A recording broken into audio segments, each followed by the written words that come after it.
A service of KIBMradio.com, the Internet's home for an all old-time radio.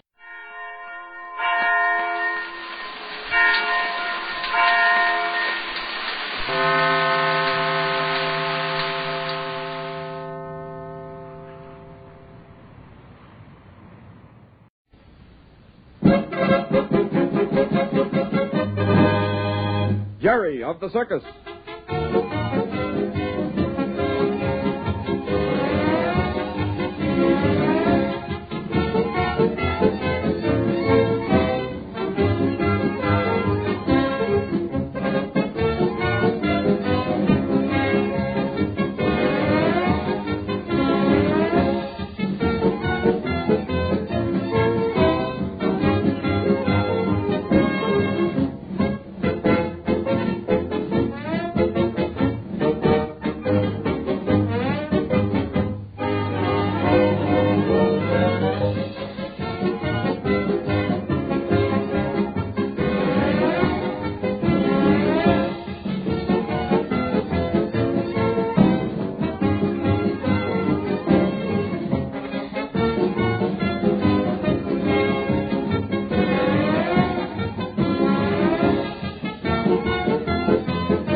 Jerry of the Circus. Be quiet, Rag. Oh, hello there, Mr. Randall. What you doing? Is that you, Jerry? It's so dark out here. Me and Rag. Oh. Well, I'm just making the rounds. I've had so much to attend to all day, I've scarcely been outside the office wagon. Yeah, I can imagine. Yeah, I just finished settling some business with Mr. Thomas, the bookkeeper, and decided I'd better get out and stretch my legs a bit. That's a good idea. Then you can see how much work everyone's done today, too. Well, that's just what I'm noticing. My orders couldn't have been carried out better if I'd done it myself. Were you able to borrow all the money you needed, Mr. Randall? Well, it's going to be taken care of all right. Mr. Thomas and I have just been going over that very thing. Boy, that's sure an awful lot of money. Not for putting the circus in shape, it's not. We're only going to borrow it for 30 days, anyhow. You mean you'll be able to pay it back by then? Well, I certainly hope so. But I should think it'd take a year, Mr. Randall.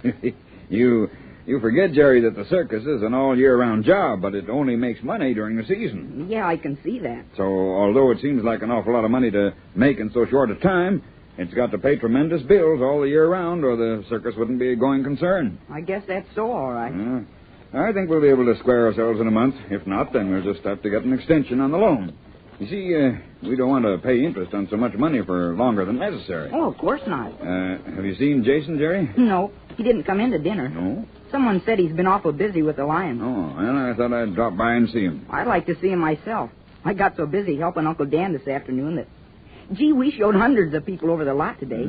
Boy, they sure went for that idea of his. Yes, he brought me the receipts a little while ago. If he can do as well again tomorrow, it'll help us quite a bit. He's a smart man, your uncle. He's swell, too. Oh, say, Mr. Randall. What is it, Jerry? While you're making the rounds, you better stop by and see Whitey. He's been having trouble with Lady and Splendor tonight. Well, what's the matter? Oh, I don't know. They wouldn't eat, and they both acted so nervous and funny that... You don't say. Whitey's awful upset. He's not sure whether they're just nervous as a result of that cyclone or whether something's really wrong. Well, I'll drop by and see. Those horses are so highly bred, they're likely to be more sensitive than some animals. They sure are beauts, both of them. Now who's coming, Ray? Are you there, Jerry? Oh, Patsy, sure, Mr. Randall and me. Oh, Mr. Randall, too. Say, that is luck. I was just coming to see you, Mr. Randall. Well, that's nice, Patsy. You know, I'm always happy to see you. Thank you. Sure, we all are. Aren't we, Ray? Oh, you people certainly know how to make me feel welcome. Well, I was going to ask you a favor, Mr. Randall. All right, Patsy, what is it? I can't any more than say no. Well, I've just heard that we're not opening until we hit Harper City. That's right. 2 days and this outfit should be in shape. There isn't really much of anything I can do around here to help. My costumes and things are all in shape, and I was wondering if you'd mind if I went on ahead and waited for the circus in Harper City. Well, I don't see why not. Oh, that's awfully nice of you, Mr. Randall.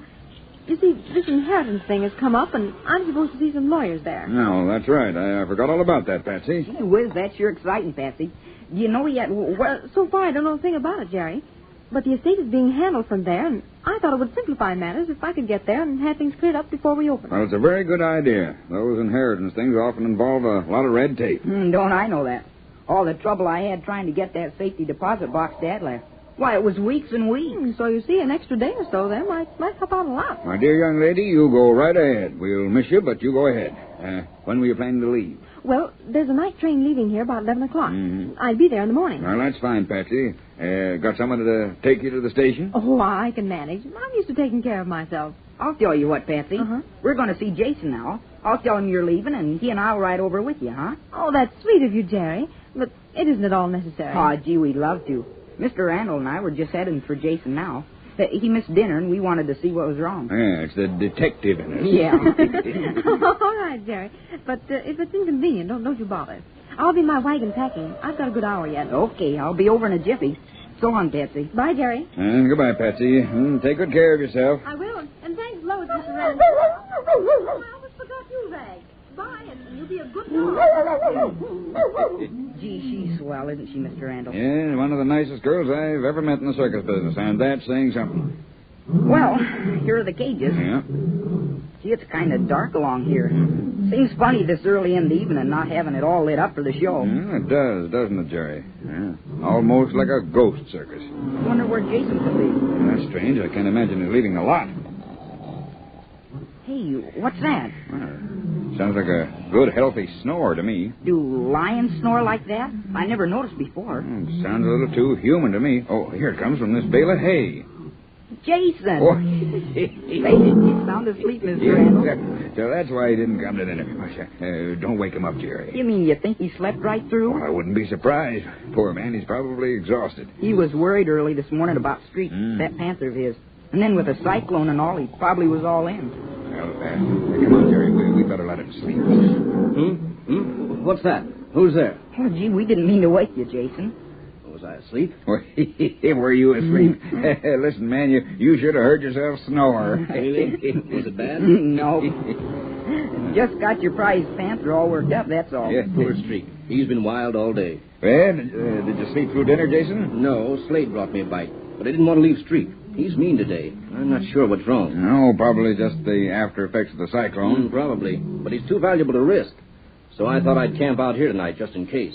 Besides, he gets the lions in such a lather, I've got to quiet him down every now and then. Well, you know best, Jason. Doesn't look like a very comfortable bed, though. Say, I'd sure like to sleep out here with you, Jason. Well, any excuse for a change, huh, Jerry? No, but, well, I might be of some help if... Sure, Jerry, it's okay with me. Better bring along a blanket, though. This hay isn't too soft. Gee, I'd love sleeping out here under the stars. You're not afraid the lions will keep you awake? No, of course not. All right, nothing I can do for you, Jason. Sure things will be all right? Sure, Mr. Randall. Oh, say, Jerry, when you get your own blanket, you might bring me one from my bunk. Of course, I'd be glad to. Oh, say, Jason, I forgot. What? It's about Patsy. Oh, nothing's happened, has it? Oh, no, of course not. But she's leaving, and I said you and I'd take her down to the station. Leaving the circus?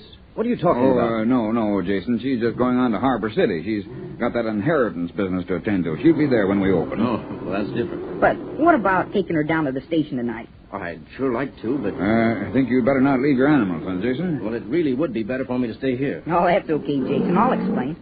But I'll tell you what. I'll take her down myself. She's got to have a... An escort? Yeah. And I'd better run along and tell her you've got to stick with your lions. Oh, that's a shame. And I'd like so much to take her to the train. Oh, don't you worry about Patsy. She'll understand. She's a grand trooper. Well, guess I'd better get going. Okay, Jerry. Hey, don't forget about my blanket when you come back. No, I won't. Good night, Mr. Randall. Good night, Jerry, and take good care of our Patsy. Oh, I sure will. Come on, Ray. Yeah, he's a nice kid. He certainly is. The whole Dugan family's mighty fine stock. And is he proud to be escorting Patsy all alone to the station? Yeah, he's growing up fast. Getting to be quite a little gentle.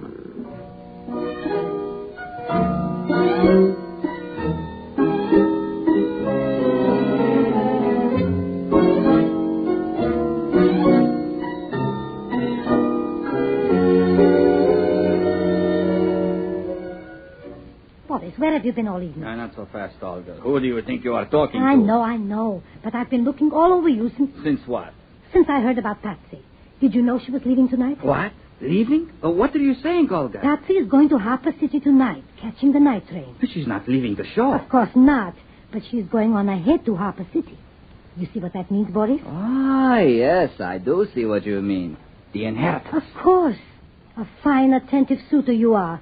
First thing we'll know, she'll have a fortune in her hands with a million suitors after her. Now, don't you worry, Olga. Patsy and I are already what these Americans call show-me. What about Jason? Oh, that lion tamer. Don't you worry about him. I give him a good run for his money. For her money, you mean? You are a very shrewd woman, Olga. Between you and me, the Russo family should prosper. Yes. We will have our circus, and it will not be long. All of our planning and saving has not been for nothing. I'll tell you about that. When is Patsy leaving? I found that out for you. She's catching a train at 11. It is almost 10:30. Oh, I have so little time. You must help me. There is a large drugstore on the corner, 2 blocks south. Yes, I know. Those wooden buildings are all destroyed, but that drugstore is left. Run over there, telephone for a taxi, and buy the biggest box of candy you can find in the store. Good. That is right. I will do it. I must say, Boris, when you work fast. With a fortune at stake, of course I do. I want that taxi at the front of the lot at 15 minutes of 11, sure. Understand? Yes, of course. They will be there. Good. I will not forget you, Olga. I hope not, Boris. I should like to go to Harper City with her, but it would be perhaps too obvious. Yes, you are right. Well, I must hurry. Good luck, Boris. Thank you, Olga. I will run it over to Patsy's wagon now. I will probably catch her just before she leaves. Listen to that dog barking this time of night. Frank, be still. Oh, that boy, too. Oh, hello there, Boris. Hello. Frank, be quiet. Oh, he's so excited, Boris, because we're going to take Patsy to the station. What? You are taking Miss Patsy? Yeah, why not? Oh, that is very strange. I have just arranged to take Miss Patsy myself. What? Certainly. I have a taxi waiting on the corner now. I have bought Miss Patsy some candy. I thought it was quite understood. Oh. Well, but I thought that... You certainly aren't going to make it uncomfortable, are you, by trying to intrude? Why, of course not, only... Well, I thought she was expecting me and... But you see, she isn't. There now, it's all taken care of. You can run along. Well, at least you'll think it funny if I don't say goodbye. Well, really, Jerry, it's quite late now. You'll only upset her and delay her. I'm sure you wouldn't want to do that. Gee, of course I wouldn't, but... Well, I had a message for her from Jason. No, that's quite all right. Give it to me. I see that she gets it. Well, of course, if you say so. Now, be quick, Jerry. There's her wagon now, and I don't want her to be rushed to the last minute. Well, I guess you'd just better say Jason's having trouble with the lions and couldn't come, but sends his best. I'll tell her. Now, run along, boy. Run along. Tell her goodbye for me, too. Yes, of course. I'll tell her, but don't bother us now. Never mind, Mike. We'll see her in Harper City. You know, it's awful funny, though, for not telling us. Yeah, I think there's something queer about all this, but well, I don't see what we can do about it.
The psalmist said, "When I awake, I am still with thee."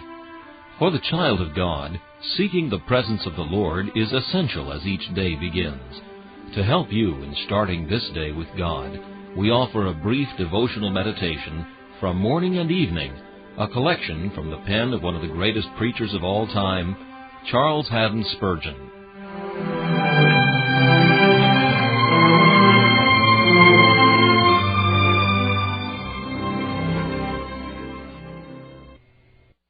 This morning's text comes from 2 Samuel chapter 23 and verse 1. The sweet psalmist of Israel. Among all the saints whose lives are recorded in Holy Writ, David possesses an experience of the most striking, varied, and instructive character. In his history we meet with trials and temptations not to be discovered as a whole in other saints of ancient times, and hence he is all the more suggestive a type of our Lord. David knew the trials of all ranks and conditions of men. Kings have their troubles, and David wore a crown. The peasant has his cares, and David handled the shepherd's crook. The wanderer has many hardships, and David abode in the caves of En-gedi. The captain has his difficulties, and David found the sons of Zeruiah too hard for him. The psalmist was also tried in his friends. His counselor Ahithophel forsook him. He that eateth bread with me hath lifted up his heel against me. His worst foes were they of his own household. His children were his greatest affliction. The temptations of poverty and wealth, of honor and reproach, of health and weakness, all tried their power upon him. He had temptations from without to disturb his peace, and from within to mar his joy. David no sooner escaped from one trial than he fell into another. No sooner emerged from one season of despondency and alarm than he was again brought into the lowest depths, and all God's waves and billows rolled over him. It is probably from this cause that David's psalms are so universally the delight of experienced Christians. Whatever our frame of mind, whether ecstasy or depression, David has exactly described our emotions. He was an able master of the human heart, because he had been tutored in the best of all schools, the school of heartfelt personal experience. As we are instructed in the same school, as we grow matured in grace and in years, we increasingly appreciate David's psalms and find them to be green pastures. My soul, let David's experience cheer and counsel thee this day. This meditation was taken from Morning and Evening by C.H. Spurgeon. Please listen each morning at this same time for Morning and Evening.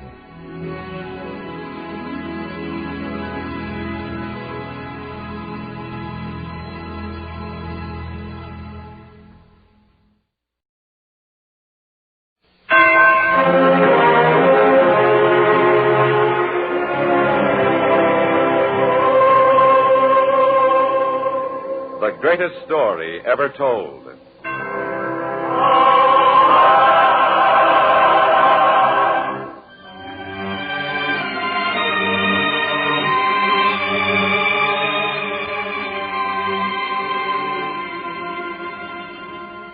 Tonight we present Flight into Egypt, the fifth of 5 Christmas season dramas about the birth of that child who was to live the greatest life ever lived.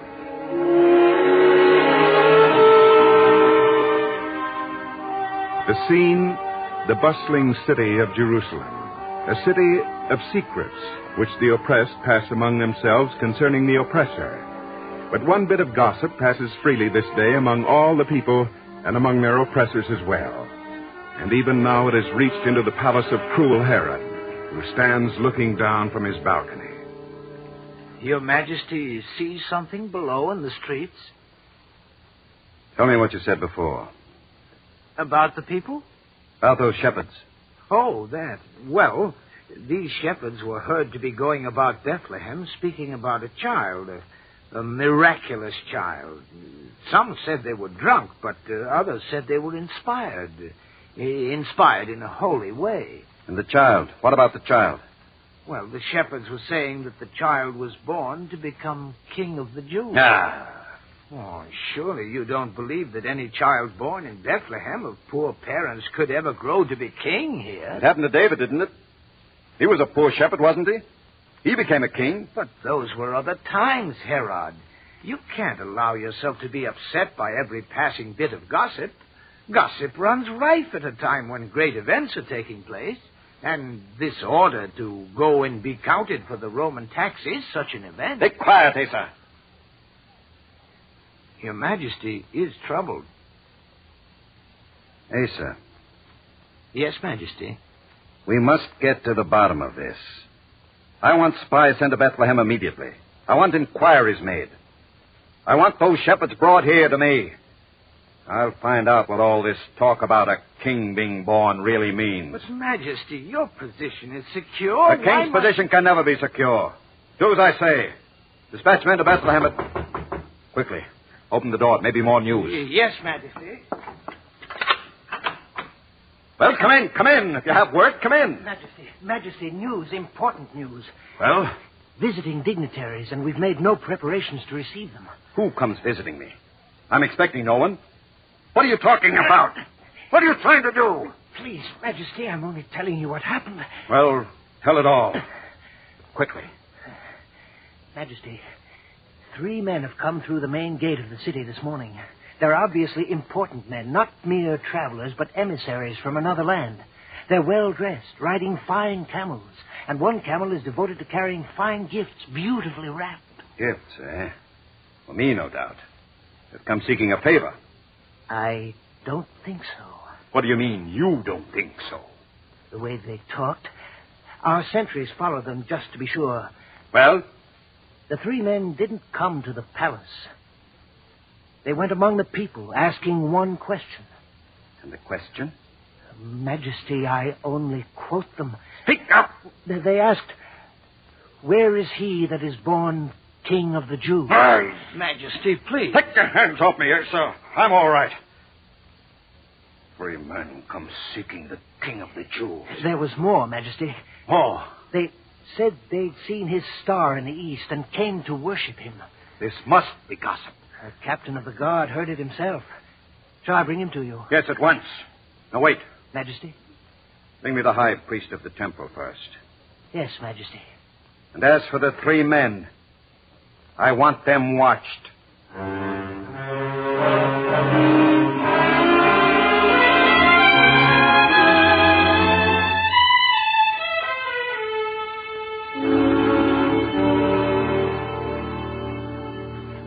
What is it this time, Herod?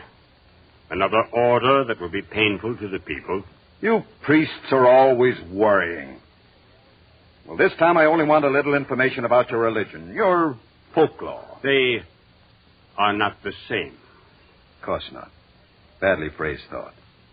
About your religion, however, is there any prophecy about a king being born? Special kind of king for the Jews? There is a prophecy. Yes? My people have been promised the Messiah. Messiah, eh? Tell me more. It's nothing you'd like to hear. I'm interested. Tell me more. The coming of the Messiah portends a new era in this world. Things will change. Governments will change. Even kings can't stand against it. This prophecy, does it say where this king will be born? It could happen in only one place, in the town of Bethlehem, here in Judea. The prophecy says it must happen there. Bethlehem. Tell me, priest, do you believe the prophecy? Does it make any difference if I believe it? That's no answer. That's my answer. It's insolence. It's enough that you believe it, Herod. I didn't say I did. Then what is there to be so fearful about? Am I free to go now? Get out. Get out! Thank you, Majesty. Hey, sir! Hey, sir! Yes, Majesty. Well, did he tell you? Is there a prophecy? Hey, sir, the 3 strangers, bring them here. Maybe I can learn something from them. Bring them to me. But to seize 3 foreign dignitaries... I don't care how you do it. Bring them here at once. Now, wait. Perhaps we can extract more from them by friendly means. We shall invite them to dine with me. That's it, Asa. The 3 strangers shall dine with me.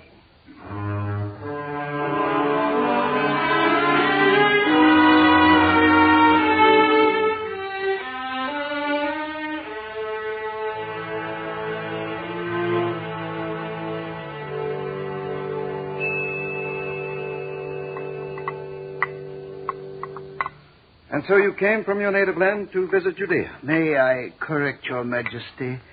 We came not from one land, but from 3 lands, each from a different place in the east. Really? Oh. It's what made us even stronger in our determination to follow the star to our destination. Star? You follow a star? That's what makes us so sure. To each of us, in his own land, the star appeared at the same time some weeks ago. As it happens, we are all of us students of the heavens. Isn't that right? Yes, Majesty, we are. So each of us set out individually to follow this star which appeared so strangely in the skies. And it brought us together, so that together we came, seeking the newborn King of the Jews. I see. Of course, Majesty, we are deeply grieved that we are here in your presence without suitable gifts. But we hadn't expected such a greeting from Herod himself. But they tell me, wise men, that you did come bringing some gifts. Those gifts for the newborn king, those we couldn't disturb. Could it all be a fancy of some kind? The star, the newborn king? How do you know? We've asked ourselves that many times since we first met in our journey. And you've agreed on some answer? Surely men wise as you 3 are. If there is any consolation in being wise, Majesty, it's that you know at some point knowledge must end. And where knowledge ends, there believing begins. I see.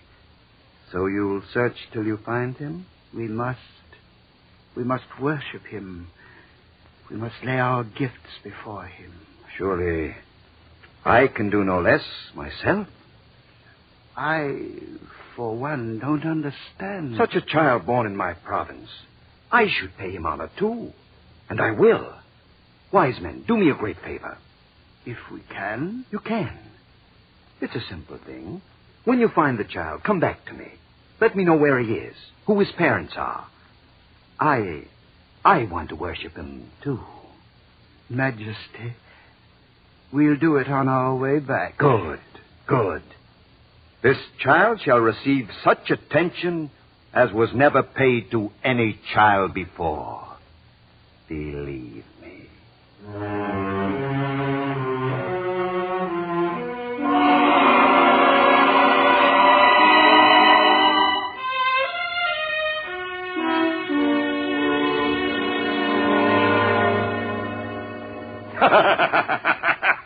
Well, Asa, no need to fear now. And no need to search for the child either. You've got news I hadn't heard, Majesty? No news, only cunning. The child will be found for me. The 3 men? The 3 wise men, yes. Well, are you sure they know? I'm convinced of it. A star. They follow a star. Then maybe we should follow them. No. Don't upset anything. Don't make them suspicious. They'll bring the child to me, or me to the child. Either way, I'll make short shrift of this king.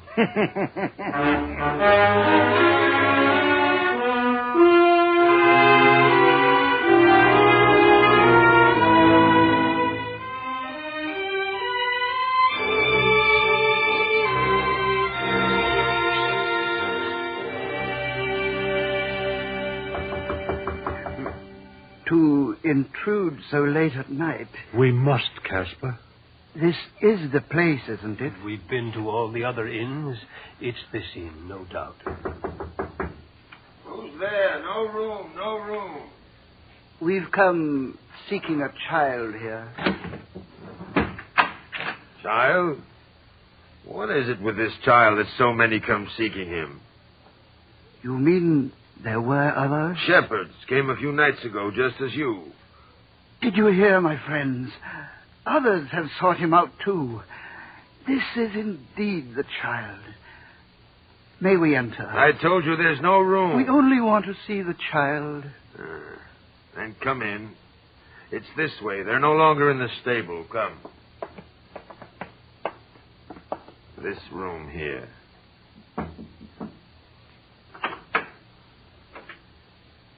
Yes? Who are these? The child. Everyone wants to see the child. Oh? Mind you, I want no more disturbances. And when these friends of yours depart, you'll bolt the door after them. I need my sleep. You three, you've come to see the child. Yes, friend. Who are you? My name is Joseph, a humble carpenter chosen for a duty I hope I'm worthy to fulfill. The child. The mother. In here, my friend, but softly, for he sleeps. Yes. Softly.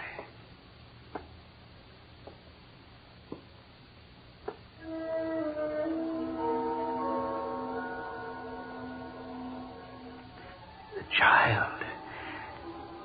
We must kneel, brothers.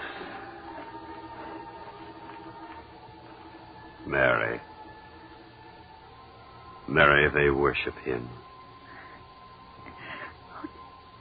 Joseph.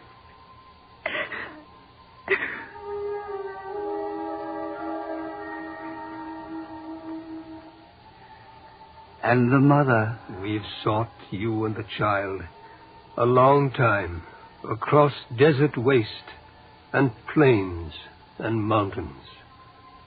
We came seeking you. If I stare, my lady, forgive me, for such a face as yours I've never seen before. And shall never see again. But the gifts, brothers. Yes, the gifts.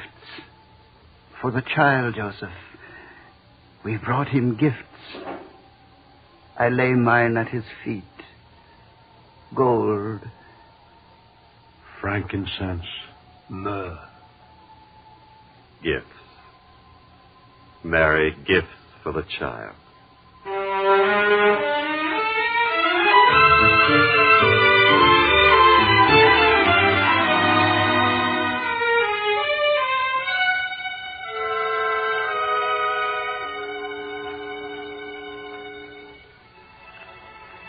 Joseph.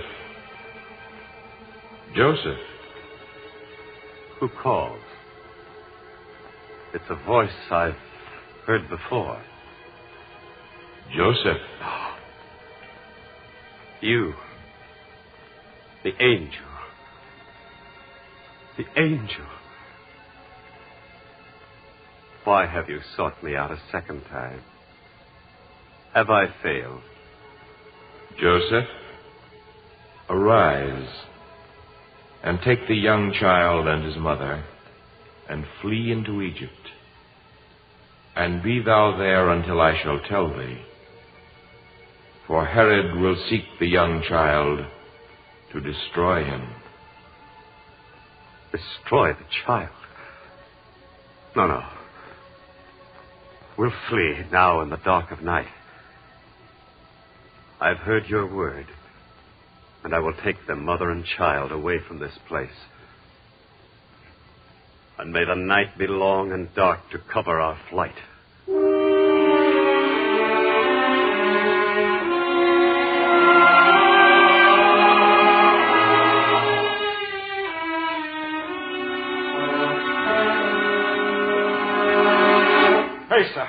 Hey, sir.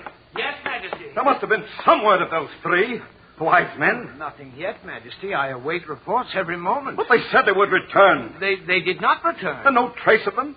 Is Bethlehem so big a place that my own sentry can't find them there? They've escaped, I told you. Quiet. Yes, Majesty. Hecker. You found them. Well? Nothing, Majesty. They couldn't have disappeared off the face of the earth. They might as well have. Surely someone must have seen them in Bethlehem. No one last night, no one this morning. They may never have arrived in Bethlehem, for all we know. The priest said Bethlehem was the only place where the child could have been born. But no one saw the three old men. Majesty. Yes? Majesty, would the people ever cooperate with you? Would they tell you if they did see? You mean the three might have been there? Found the child and gone? Why not? And who would tell Herod's sentry? Yes. Yes, we shouldn't waste time with the three men. You're right. The child. The old men can do me no harm. But the child, the newborn king. Yes, Majesty. The king. He must die. He must be found first. He must die. But how can we? We must find him first. You may be able to kill him without finding him. Did you ever think of that, Asa? Oh, Majesty, please, we mustn't lose our heads. You think I'm insane? You think I don't know what I'm talking about, you rat? No, Majesty, of course not. But in one's excitement, one can say things. Can one? Well, I happen to know what I said and what I mean. Even if we never find out which child it is, he shall still die in his cradle. No, but Majesty... You fool! Kill the one child I fear. I may have to kill them all. Majesty. Why do you stand there looking like that? Well, the people would complain to Rome. Let them. No, what such brutality? And what will Rome say? This Herod is a man of power and principle. He killed his own son, didn't he? Well, didn't I? Majesty, please, others will hear. Let them hear. You think it was ever a secret? They talk about me behind my back. I am king and I have no secrets. But I'm strong. So I have no fear. Every child. Oh, but Majesty... The child is newborn. And what does newborn mean? A day, a week, a month? A year? I won't be cheated by technicalities. I order it now that every child, not just 2 years old, shall be considered newborn for the purpose of this action. Every child up to 2 years old? Oh, that's more than a few. I don't care if it's more than a great many. That's the order. You heard that, Jacob? Yes, Majesty. That's not all. We must be sure. I must be sure. What else is there to think of, Majesty? Isn't it enough? Wait. Of course, the child was born in Bethlehem. Does that mean it must still be there? Perhaps they've moved the child. Are moving it even now. Who would move a newborn child unless in great emergency? I told you I won't be defeated by any technicalities. The prophet said Bethlehem. But maybe the prophecy is elastic. After all, it was made hundreds of years ago. We must be sure. Bethlehem has been Bethlehem for hundreds of years. Till I will be sure. Asa is right, Majesty. Bethlehem is Bethlehem. Bring me a campaign map. There on the table. Yes, Majesty. Child. What could it be? The map, Majesty. Find me Bethlehem. Here, Majesty. Quickly. Something to make a mark. No, never mind. I'll do it this way. Oh, Majesty, you destroy the map. I know. There, Jacob. This part of the map you take with you. It is Bethlehem and every town around it. Search it all, just in case they try to escape me. Every child, everywhere. In towns or farmhouses or on the roads. Wherever you find them. Hold out your hand. Yes, Majesty. I place this part of the map in your hand. Close your fist. Yes, Majesty. Now go. And don't return to me. Don't give back to me this piece of map until it becomes proof. Proof that every child up to 2 years of age in this whole area is dead. Whether found in a town, a field, or on the road. Yes, Majesty.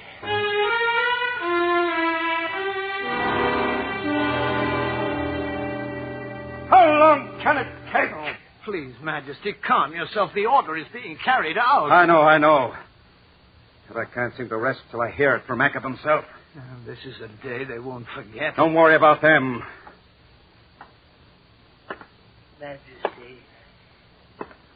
Majesty. Well, Jacob? Done, Majesty. Done. Piece of map. Here, Majesty. Here. Good. Well done, Jacob. There'll be a reward for you. Jacob, Jacob, what is it? Speak! Majesty, Jacob is not himself anymore. Take the blithering fool out of here. Job is done. I wonder, just where, just when did that one child, that newborn king, die? It would be interesting to know that, Asa. And in any event, he's dead. Dead. And that's all that matters.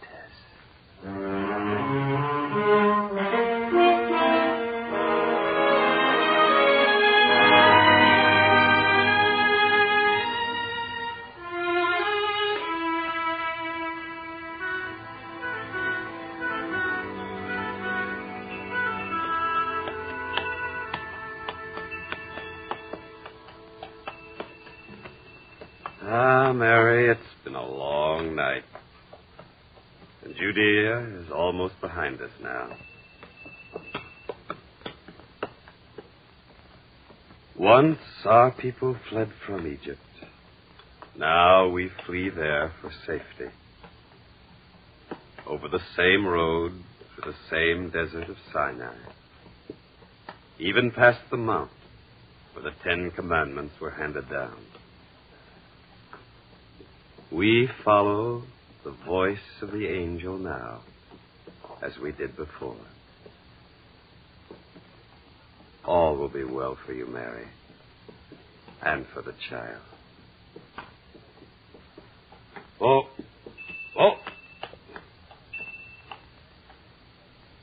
Joseph? We must stop here for a moment, Mary. Our land. This is the last we shall see of it for a long time. Dark and peaceful seems the land of Israel now. But beneath the darkness, turmoil and strife and suffering. I don't like to leave Israel to its agony. But one day, Mary, the word of the angel shall come to us again. And then we shall return. We shall return, Mary, to Israel, land of our forefathers. And the child shall be with us.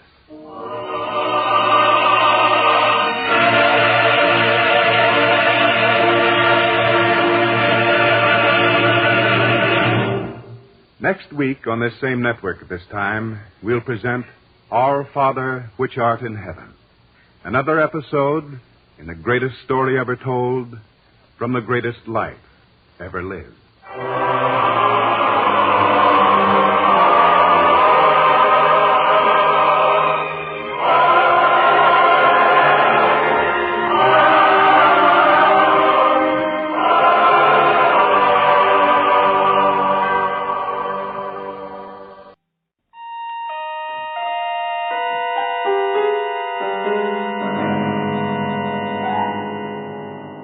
This is a story of the future.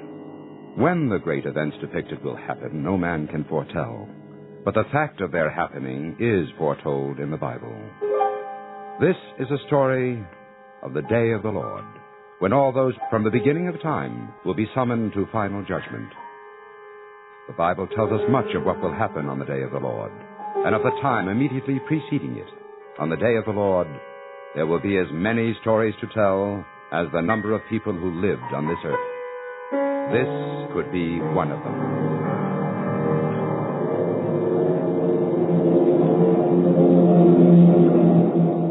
Pilot to Colonel Corbett. Yes, pilot. We're approaching the Newfoundland base, Colonel. Please prepare yourself and your prisoner for a landing. Once we land, pilot, it's essential we reach the mainland tonight. Sorry, Colonel Corbett, we're short of fuel. Too risky. It may be riskier landing here. The prisoner has friends everywhere. It's very nice of you to say, Colonel, and quite comforting. It wasn't intended to comfort you, Mr. Chetwood. Pilot, what are our chances of reaching the mainland without refueling? About 50-50. Not good enough. I can't afford to take chances with the prisoner's life. He can answer too many questions we need to know. All right, put down your ship.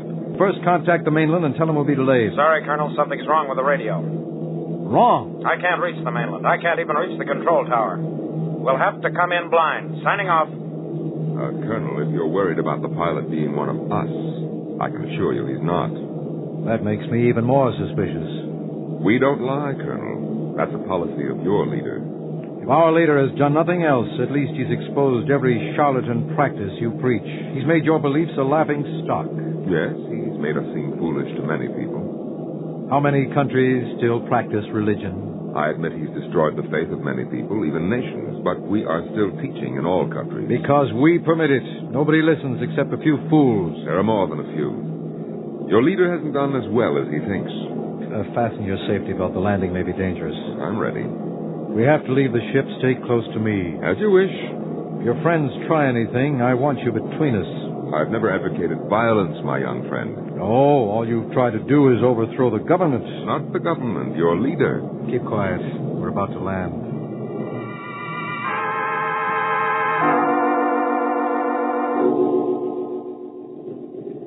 We're down. Now remember what I said if we get out. Pilot to Colonel Corbett. Yes, pilot. There's something funny out there, Colonel. Funny? There's nobody on the field.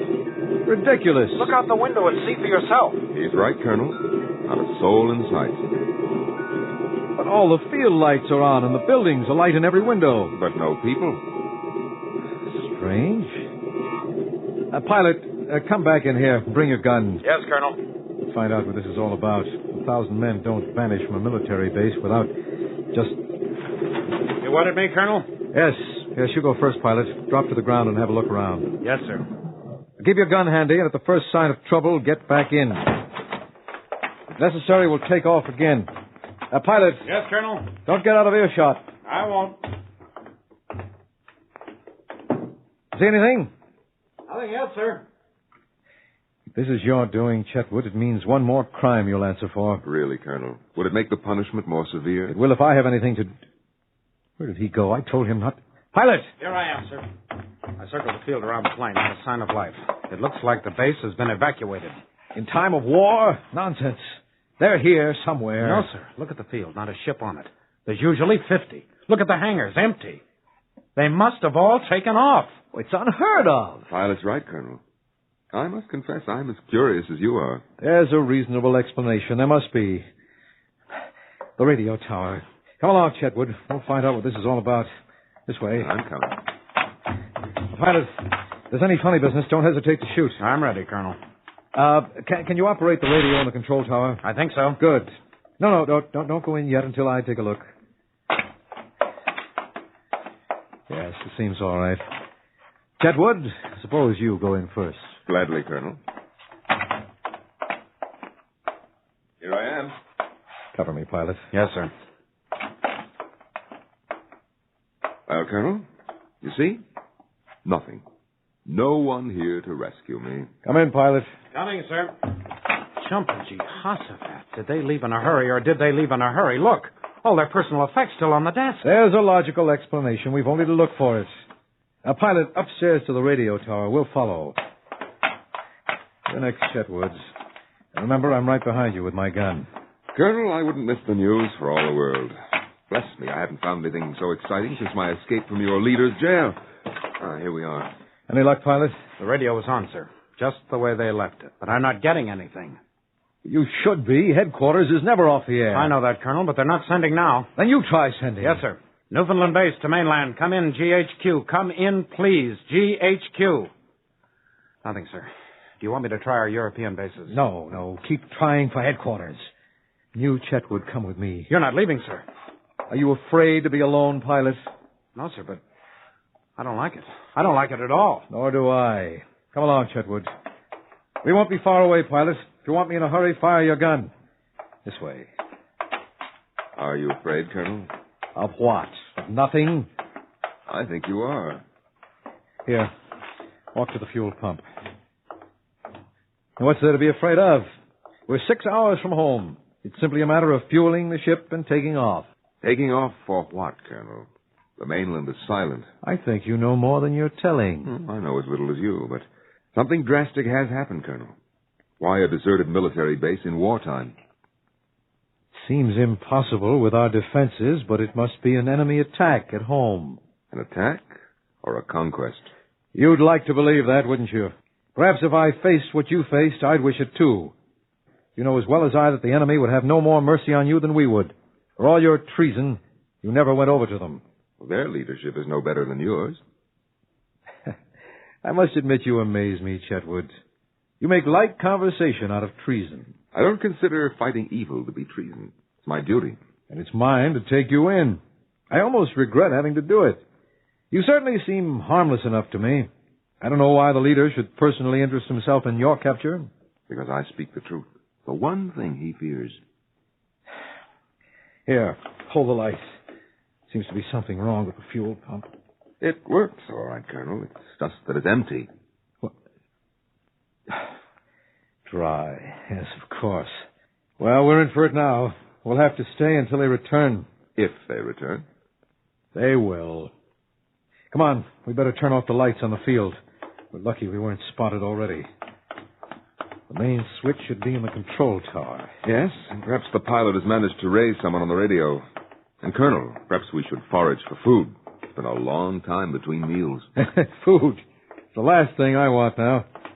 All right, you go in first. I'm right behind you. Oh, wait. Here's the switch. There. Shine the light on the stairs now. All right, go up.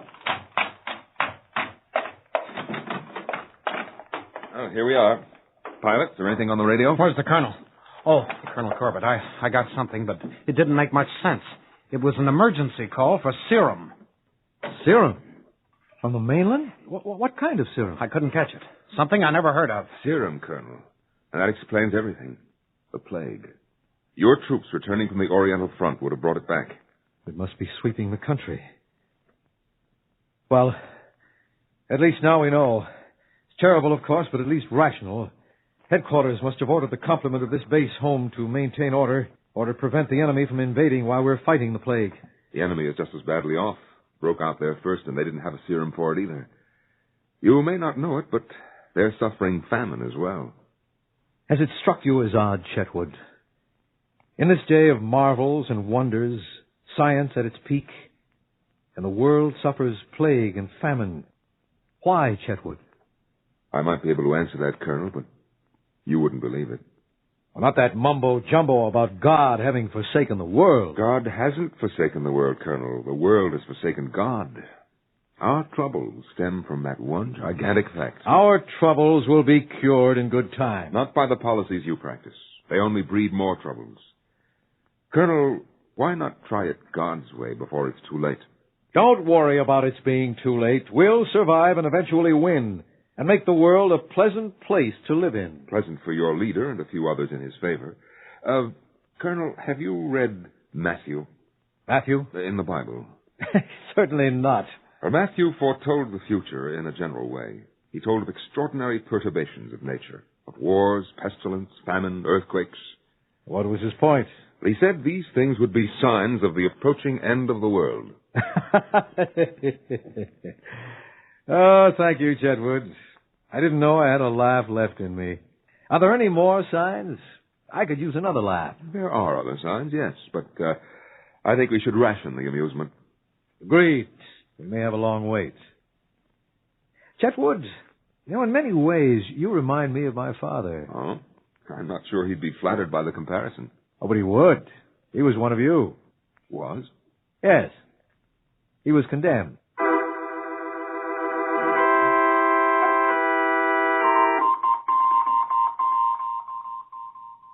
Newfoundland Base calling European Operational Base 2. Come in, Europe. We're getting you loud and clear. Go ahead, Newfoundland. I'll take it, pilot. Escort the prisoner downstairs. Part of this conversation may be classified. Should I wake him? He's still sleeping. All right, but watch him. This is Colonel Corbett at the Newfoundland Base. Captain Blake here. What's wrong at your base, Colonel? The commanding general's fit to be tied. We have an emergency situation here. I can't explain over the radio. Have you any news from America? Well, we were hoping you could tell us. All we got was an emergency call for serum and then silence. What's going on, anyway?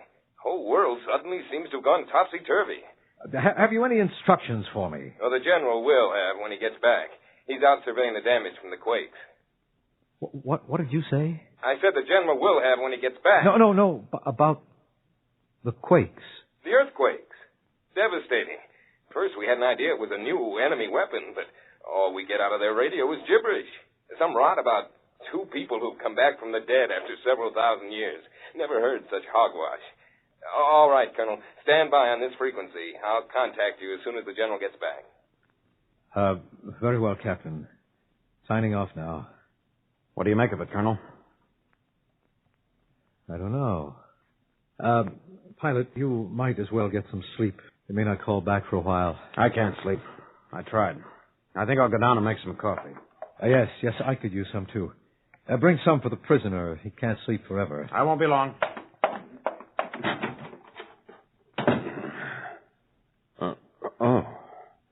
You, Colonel. I guess I must have dozed. Yes, about 6 hours ago. The pilot is bringing coffee. Oh, wonderful. What is it, Colonel? You look concerned. Nothing. Just boredom. You're going to tell me the other signs. Oh, preceding the end of the world. Yes, I'd really like to hear them. I'll make a bargain. I'll tell you the signs if you'll tell me something about something that I'm interested in. Your father. There isn't much to tell. Well, if it's too painful. Not at all. I was only a boy, but I still recall vividly the constant traveling, the hiding. I didn't understand why. I loved my father and hated the leader because my father talked against him. They caught up with us. I never saw him again. I'm sorry. No need to be, for me at any rate. The leader took a personal interest in me. I was raised in his home. And he turned you against your father. He made me see what he was, a traitor. You believe in miracles, don't you? And so do I, after watching the leader in action. He's a remarkable man in many ways. His miracles are real. They don't require blind faith as yours do. But all is not always as it seems. You must put miracles to the test of time and study. Perhaps it's you who are fooled. I've kept my part of the bargain. I'm glad you told me about your boyhood. If you don't mind, I'll pray for you. Would it matter if I did mind? Touché. Now, let me see. The other signs of the day of the Lord. The end of the world. The same. On that day, all men and women who ever lived and died are to rise up again with their bodies, which have long since turned to dust. But each must render an accounting of his deeds. Just the signs, Chetwood. Very well. First, from the Bible. This gospel of the kingdom shall be preached in the whole world for a testimony of all nations. And then shall the consummation come. Now, in other words, what has already come to pass. A general preaching of the Christian religion throughout the world. You mean we've already had sign 1? All right. Sign 2. The conversion of an entire people to the Christian faith. Surely that hasn't happened yet. No, not yet. Nor has the third sign. The return of Henoch and Elias. Who are Henoch and Elias? Oh, I forgot. You never studied Bible history. These two never tasted death. They will return before the end of the world. Are you trying to make a fool of me? You're a light sleeper, Chetwood. You really had me fooled. I don't know what I've said to offend you. I was a fool to let you go on. All right, that's enough now. But you asked... Silence! Here's the coffee, Colonel. Now put it down, Pilot. Yes, sir. European Base 2 calling Newfoundland. Come in, Colonel Corbett. Corbett here. Stand by, please, Europe. Pilot, escort the prisoner downstairs. Now, hurry, man. Yes, sir. This way, Mr. Chetwood. Hey, Corbett again. Have you any instructions for me? The commanding general regrets he can't speak with you personally. But we've an emergency situation here now ourselves. We still can't contact America, and the general wants your radio manned 24 hours a day. Now, if you make contact first, connect us immediately. We've got to talk to headquarters. What's your emergency, Captain? Well, I can't give details on the radio, but it's about those two men who claim to have risen from the dead. They've left enemy territory and moved into the Middle East. They're stirring up plenty of trouble. You mean organizing armies? In a way. But not with guns. People are just following them around. Seems like millions of them. Just to hear what they have to say. Captain, these men, what are their names? Names? Oh, foreign names. Let me see. One of them is Elias or something like that. Elias? That's it. Elias. The other one, Henoch. How did you hear about them way over there? Colonel Corbett. I'm still here. Oh, they're not really acting aggressive. It's just that so many of them are converting to Christianity. However, the general's inclined to think it won't spread much further. The general is wrong. It will encompass the entire people. Are you sure? What's your source of information? Forget I said it, Captain. Signing off here. Pilot! Yes, sir? Come in, both of you.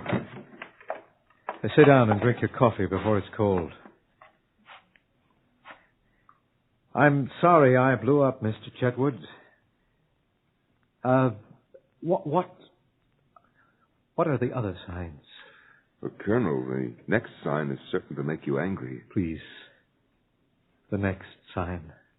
It's the reign of Antichrist. It's foretold that before the world ends, there will arise a powerful adversary of the Savior, a person so remarkable that he will seduce the nations by his wonders and persecute the church. And this, too, you believe, has come to pass. Your leader. Go on. The next.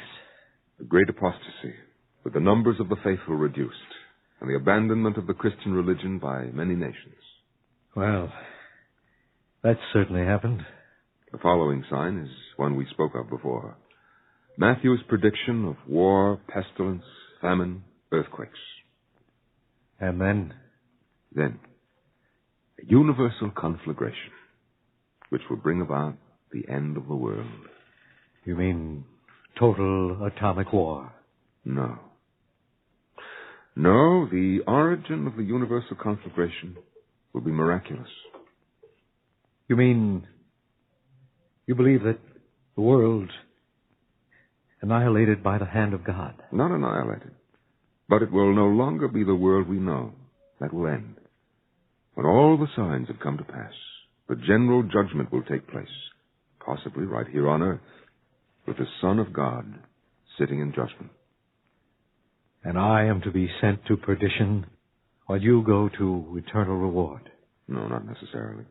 We are both pitifully weak and undeserving.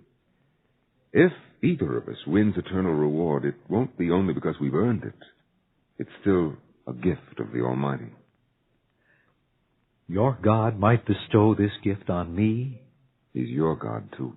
And it's generally accepted that he likes nothing better than the return to the fold of a stray lamb, or even a black sheep. When will I have my chance? I think you're having it. Right now. No, it's impossible. On the contrary, you've only to ask. If I did now, out of fear, he'd despise me, and I despise myself. There should be a better incentive to accept your beliefs. There is. Not fear, but love.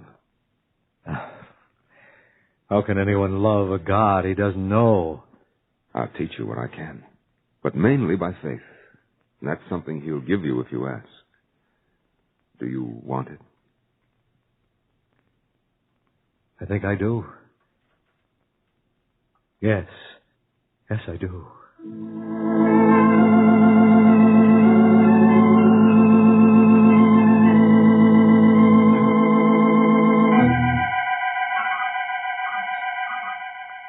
European Base 2 calling Newfoundland. Come in, Colonel Corbett. Go ahead, Captain. Any news from America?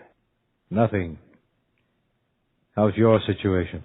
Well, you were right about the whole people converting. You've got good sources of information. The best. Fortunately, they don't seem to be making trouble otherwise. Though the heat wave may explain that. Heat wave? The temperature record fell hours ago, and it's still going up. Boy, I'm ready to drop. If you hear anything, let us know. I will. Signing off. Heat wave, Mr. Chetwood. Are you worried? Strangely enough, no. That's not so strange. Colonel Corbett? Yes, pilot? There might be just enough fuel left in the ship to make it back. If you want to try it, pilot, go ahead. One man makes a lighter load than three. You're not going back? No. What about the prisoner? He's free.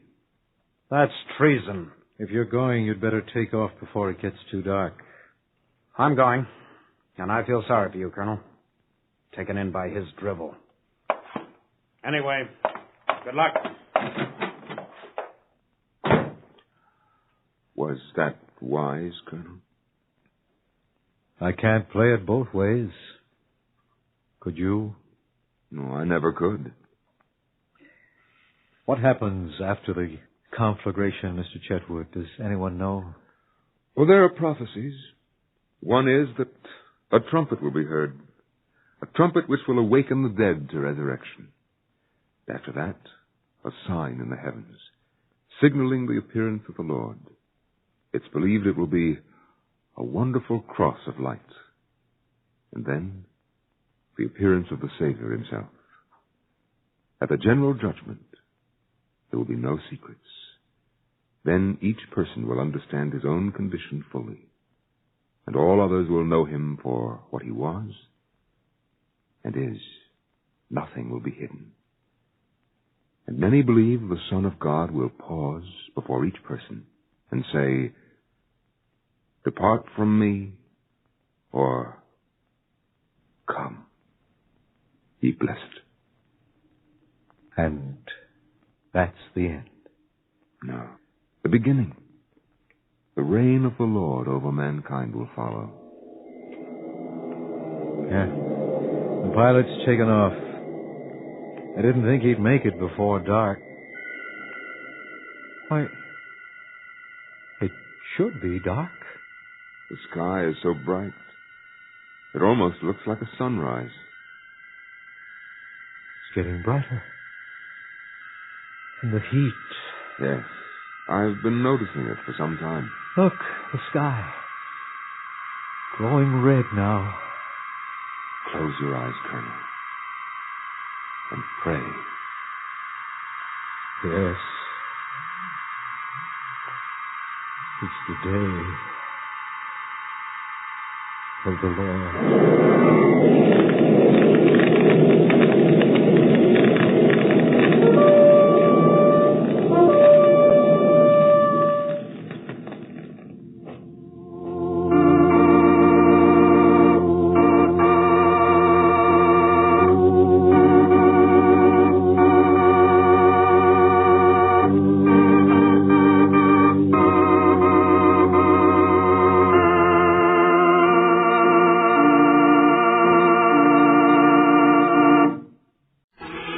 Broadcasting Company, in cooperation with the National Council of Catholic Men, presents the Catholic Hour.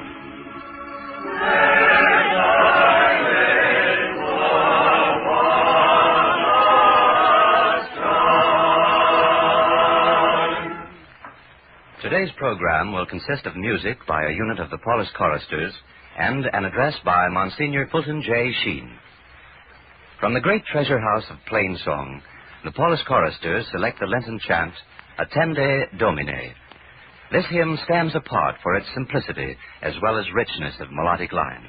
Henri Marcoux is the chanter.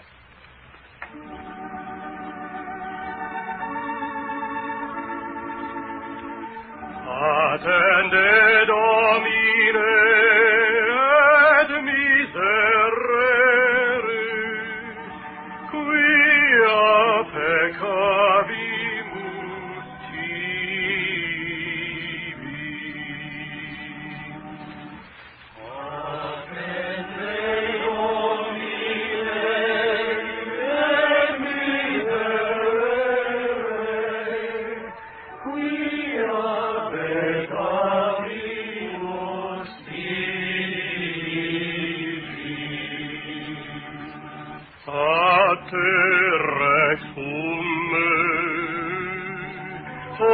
omnium redemptor, oculos nostros oblevamus flentes,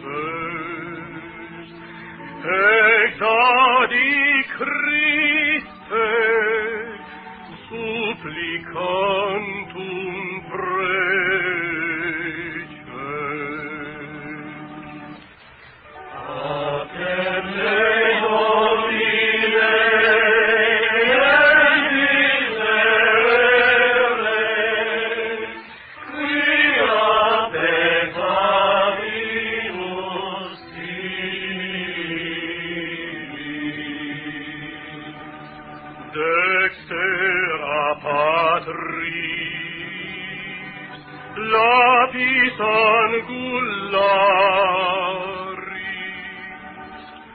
via salutis janua celestis, habluen aspri, maculas delicti.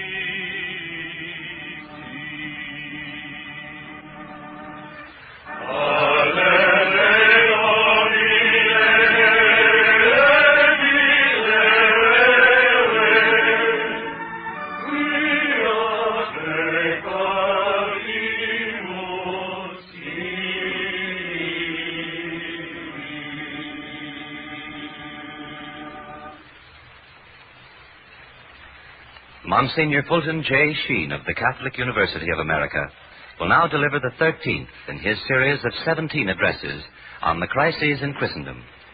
His discourse today is entitled Judgment of Nations. I present Monsignor Sheen. Friends, war is a judgment of God. Not in the sense that God acts outside history, but inside history, as a catastrophic effect following the breaking of his moral law. Such was the burden of last Sunday's broadcast. Today we shall mention two instances of how forgetfulness of God brought on the ruin of nations, namely Jerusalem and Rome, and then show how two great Americans expressed the same vision of judgment in our own American life. First, the fall of Jerusalem. That great patriot, who loved the holy city as his own, stood on a hill opposite, and looking down upon it, wept at the consequences which he knew would inevitably follow from a refusal to accept the truth of which their consciences had already been convinced. O Jerusalem,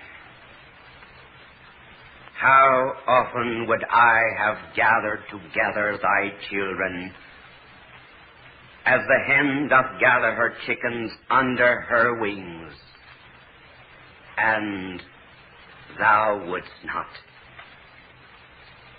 That is the heart of sin.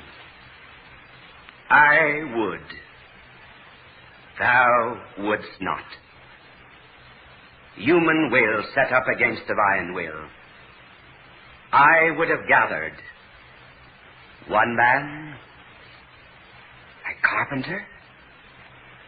No man can gather a civilization.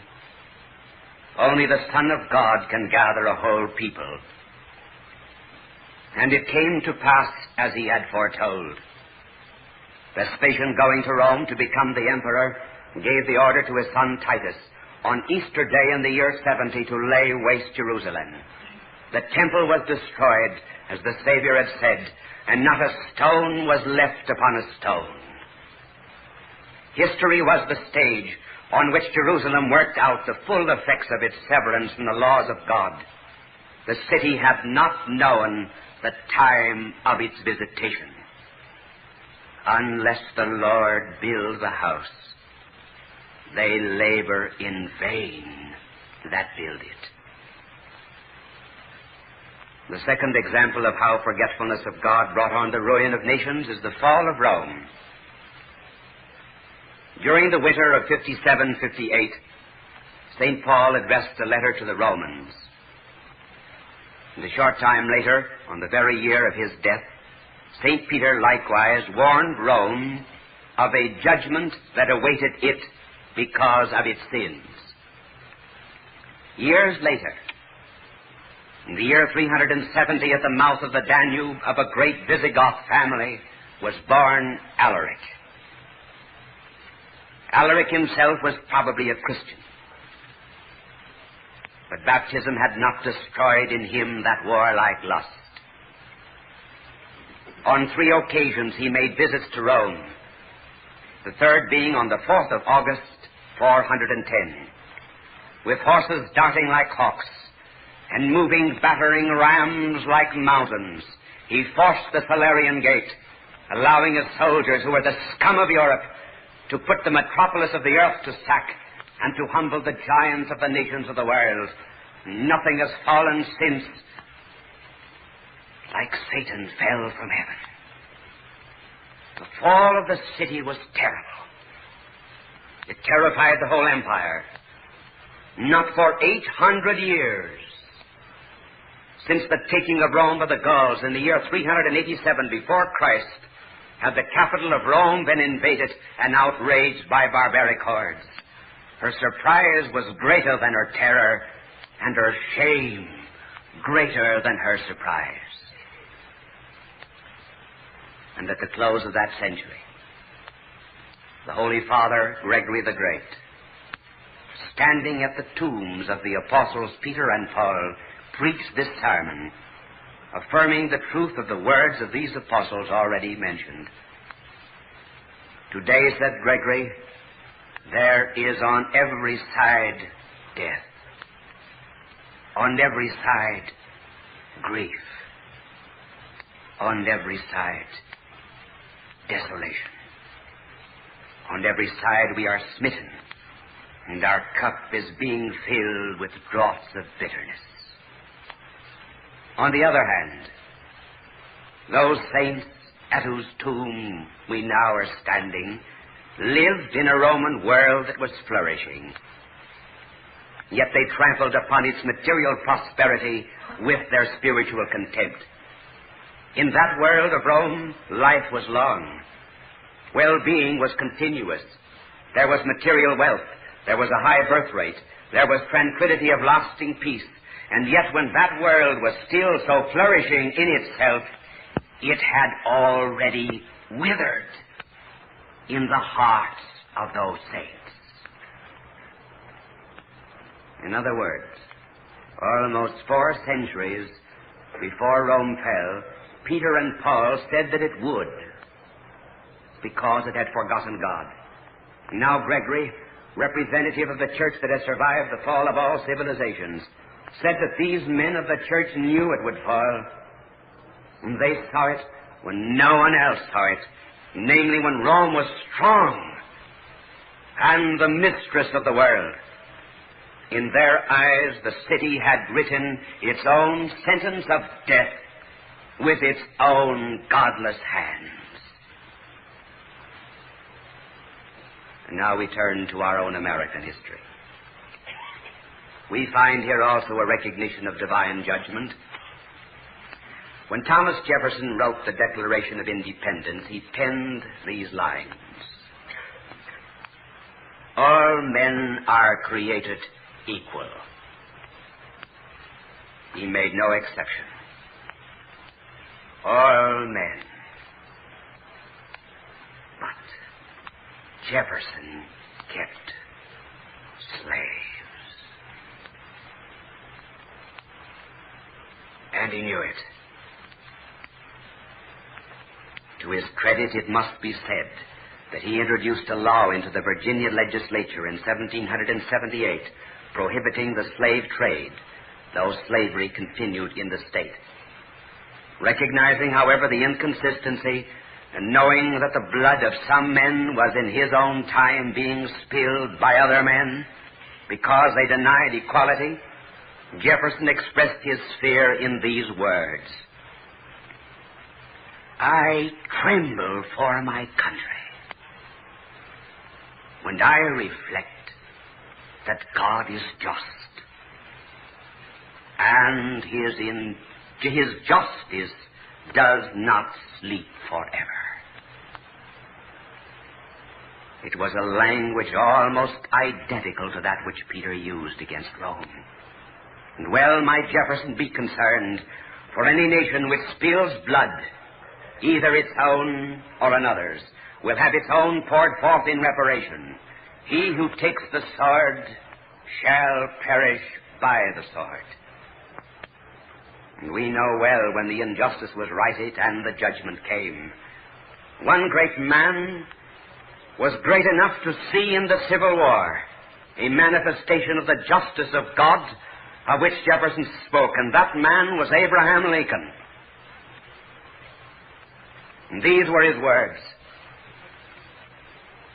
It is the duty of nations as well as of men to own their dependence upon the overruling power of God. And inasmuch as we know that by His divine law nations, like individuals, are subjected to punishments and chastisements in this world, may we not justly fear that the awful calamity of civil war, which now desolates our land, may be but a punishment inflicted upon us for our presumptuous sins, to the needful end of our national reformation as a whole people. We have been recipients of the choicest bounties of heaven. We have been preserved these many years in peace and prosperity. We have grown in numbers, in wealth, in power, as no other nation has ever grown. But we have forgotten God.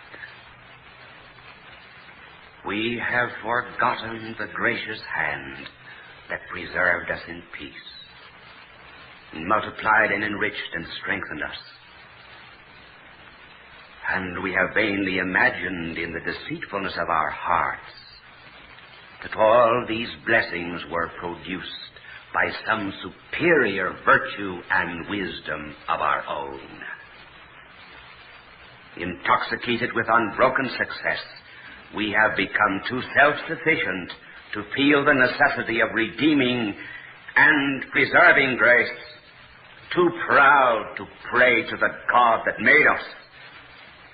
It behooves us, then, to humble ourselves before the offended power, to confess our national sins, and to pray for clemency and forgiveness. Thus spoke Abraham Lincoln during the Civil War. This was one of the greatest documents ever written by the pen of any American. To Jefferson goes the credit of writing our Declaration of Independence. To Lincoln goes the credit of writing our Declaration of Dependence.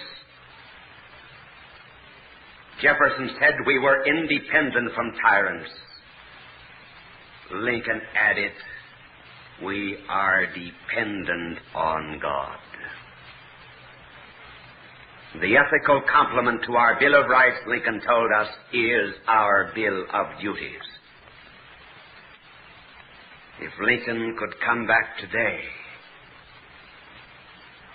would he not remind us, in the midst of this awful war, that we are under the judgment of God, and that prayer and reparation for national sins may well be the condition and the essential condition of victory?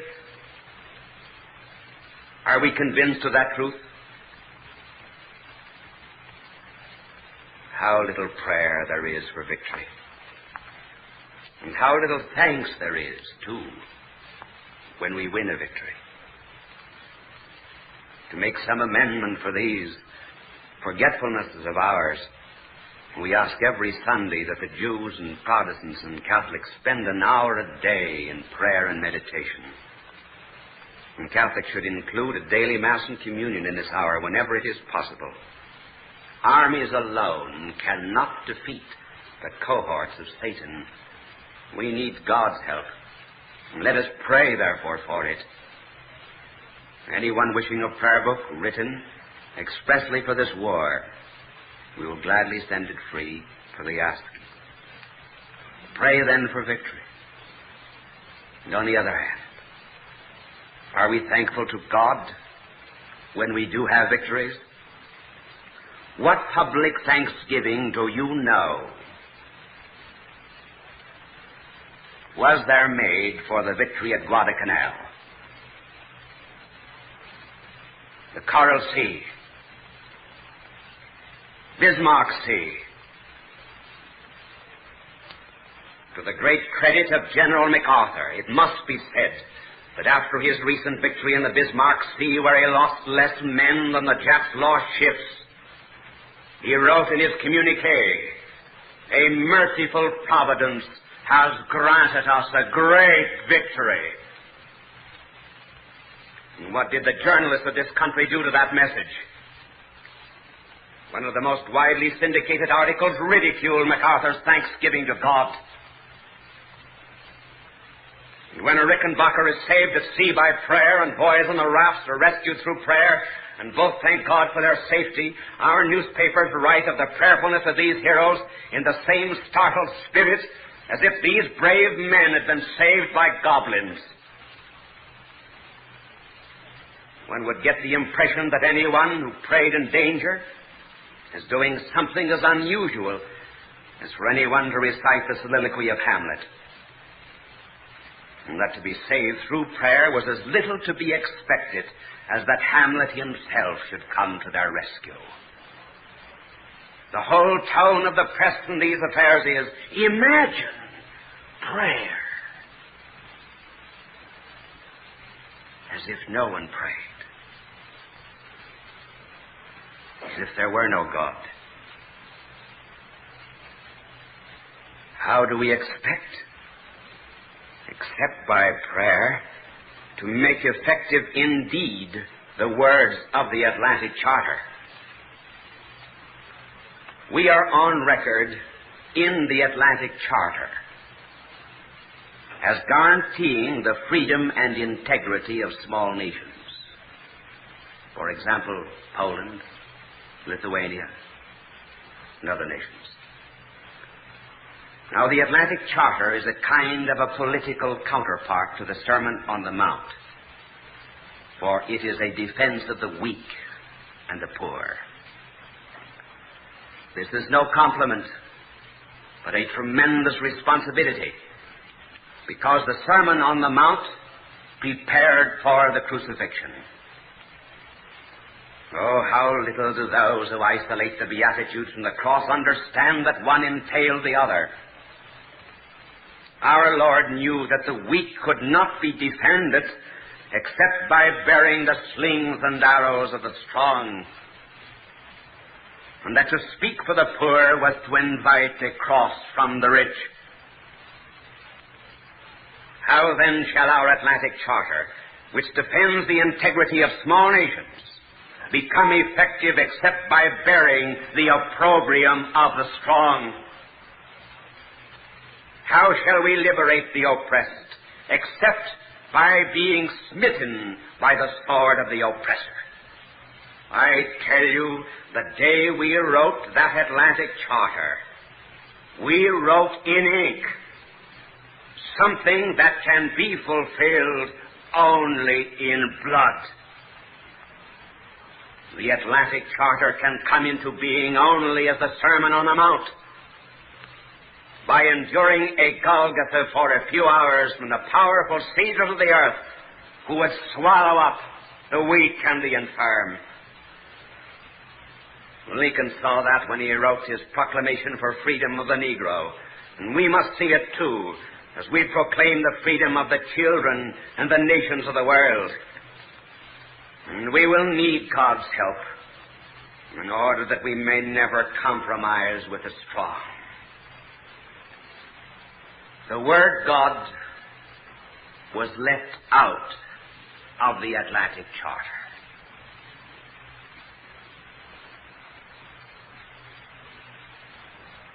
But our president did not leave it out of his declaration of war, for he ended it with these words, "So help us God." And all Americans who are one with him in this war, trust that when the day of victory dawns, we will begin to talk of peace with the same words, "So help us God."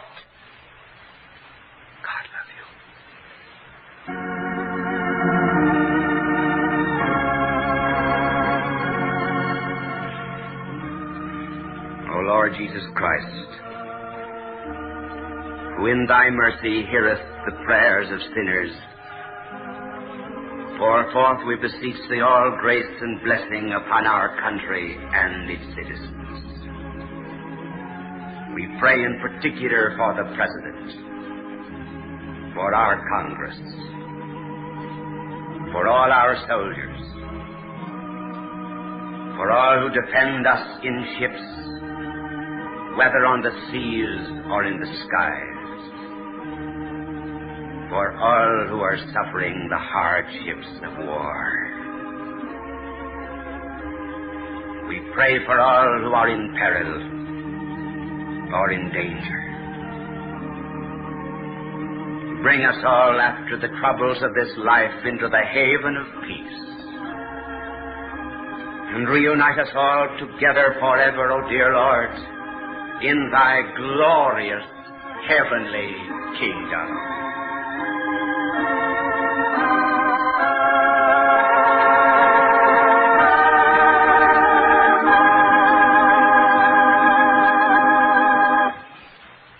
The address you have just heard was entitled Judgment of Nations and was delivered by Monsignor Fulton J. Sheen of the Catholic University of America. This was the 13th in Monsignor Sheen's series of 17 addresses on the crisis in Christendom. A copy of today's talk, as well as the booklet referred to by Monsignor Sheen, The Shield of Faith, may be obtained by writing to the National Council of Catholic Men, Washington, D.C., or to the station to which you are now listening. The Catholic Hour continues with a selection from the repertoire of the Paulist choristers. We hear S.B. Whitney's setting of the hymn, The Son of God Goes Forth to War.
Next Sunday at this time, Monsignor Sheen will deliver another address in this series entitled Conversion by...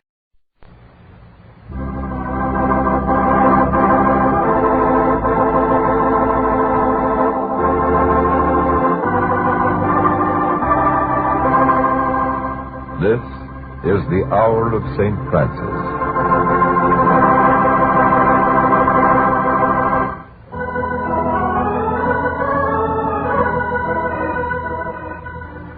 This is a story about St. Francis of Assisi and Mr. Harvey Tompkins, manager of Aeronautical Supplies Incorporated. You see, much as St. Francis loves heaven, he's never gotten over his liking for our world and all the people in it. He likes to come down to earth every once in a while. On one of his recent visits, he wandered through the side entrance of the Executive Grill during the noon rush hour. Slipping into a chair behind the pillar, he was just in time to catch Mr. Harvey Tompkins in passionate monologue. Now, don't ask me if there's any church near Forest Lodge. I thought we were going up there for a fishing trip, not a revival meeting. Now, don't get me wrong, fellas. I'm not an atheist, and I'm not against organized religion, if anybody likes that kind of stuff. But, well, I've got my own way of being religious, and nobody's going to tell me I've got to do anything different. I'll do my praying up in the woods while I'm fishing. Well, all right. Go ahead and laugh. Why should I go stick myself in a dark old building with pews that give you a cramp and listen to some fellow spout a lot of stuff I've heard 100 times before? Now, religion is supposed to make you feel good. And I don't get any feeling of peace and brotherly love out of a lot of rigmarole. Most people feel just like I do. That's why most of them don't go to church anymore. Lots of good people, too. You take St. Francis of Assisi. He got his religion from being close to nature. He worshipped out in the woods. He didn't let anybody tell him he had to feel religious at 10 a.m. on the seventh day of the week. Don't you agree with me that he... Oh, I was right. What? Well, don't you... Hey, fellas, now don't rush off and leave me. I haven't finished my coffee. Gotta go now, Harv. I'll see you later. Oh... hey, you behind the pillar there. You agree with me, don't you? What's your name? Francis. Well, mine's Tompkins, Harvey Tompkins, manager of Aeronautical Supplies Incorporated. Mr. Tompkins, I want to speak to you about Francis of Assisi. Yeah? Well, for the sake of truth, I must tell you that he did pray often in churches. When he first heard the call of God, he was in a church. Oh, I never heard that before. I don't believe it. No. I'm still not taking back what I said. I pray when I feel like it, and if I don't feel like it, I just don't do it, that's all. So you think a man's feelings should rule his life and all that he does? Well, sure. If a man just follows what's in his own heart, he can't go wrong. Mr. Tompkins, let's see what your world would be like if people followed their feelings. You'd go back to your place of business?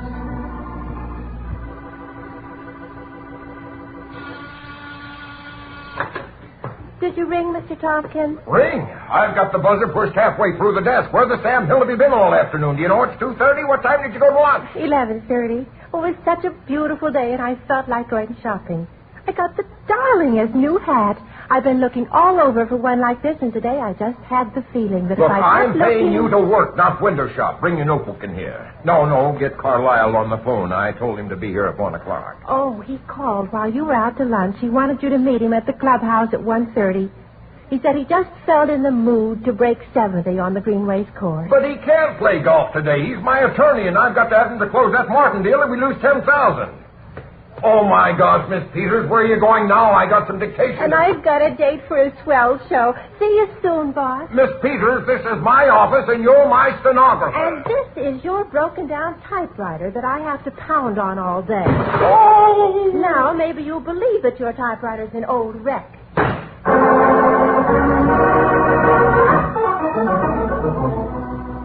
10th Avenue bus. Take your time, people. Get in the bus through the back and the front door. Don't hurry. I got all day. All day I got. Okay, Bub, you're the last man in. I'm not taking any more because you won't have a seat. Breaks my heart to think of you people standing up all the way down 3rd Street. All the way down 3rd Street?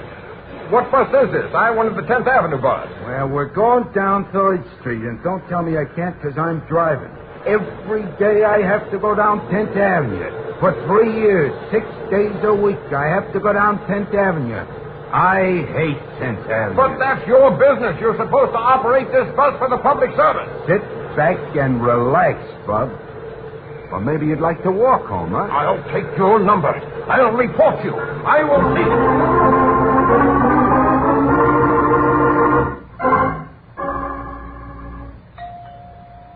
That you, Pop? Got your rubbers on? Open the door, Howard, and don't be funny. I had to walk all the way from 3rd Street, 7 blocks. Howard, what's that on the floor? Looks like water, tastes like water. It ain't beer. You know that leak upstairs you told Mom to have the plumber fix? Well, she felt like trying a little work on it herself. I'll never get her license on this job. Don't just stand there talking. Do something. Look at the water coming down those stairs. Where's your mother? Where's the plumber? Well, Mom walked off to a show. Said she just didn't feel like listening to you holler when you saw the place. Oh. Gee, I'm glad I found these hip boots. Where's the phone book? I'll get a plumber. There. Here's one, only up the block. Central. CE 2 4 3 1. Look at this place. It's terrible. Hurry up. Bailey's plumbing. Mrs. Bailey, but I'm not the plumber. Well, then let me speak to the plumber. I'm having a flood. Oh, that's interesting. But I couldn't bother Mr. Bailey now. He's communing. I don't give a hoot what he's doing. Tell him to come over here. My pipes are all busted. The way you're shouting, it don't sound to me like anything's wrong with your pipes. I wouldn't dare interrupt Mr. Bailey when he's communing with the infinite. He got the feeling right in the middle of supper, and he rushed right out in the backyard under the persimmon tree. Why, he hasn't felt the urge to pray in 6 months, and all of a sudden... Oh, of all the confounded tomfoolery. Oh, my gosh, the water's up to my ankles. Howard, come upstairs with me. We'll have to do something to stop this. We're losing our hold. Pop, the last thing I feel like doing tonight is paddling around in a lot of cold water. Mom's felt like moving for a long time anyway. Stop that nonsense and do exactly as I tell you. Sorry, Pop. I'm heading for the open spaces. The water hasn't gotten as far as the garage, that is. Boy, what a mess. I'm getting out. I'll toss you an inner tube as you float by. Howard, son!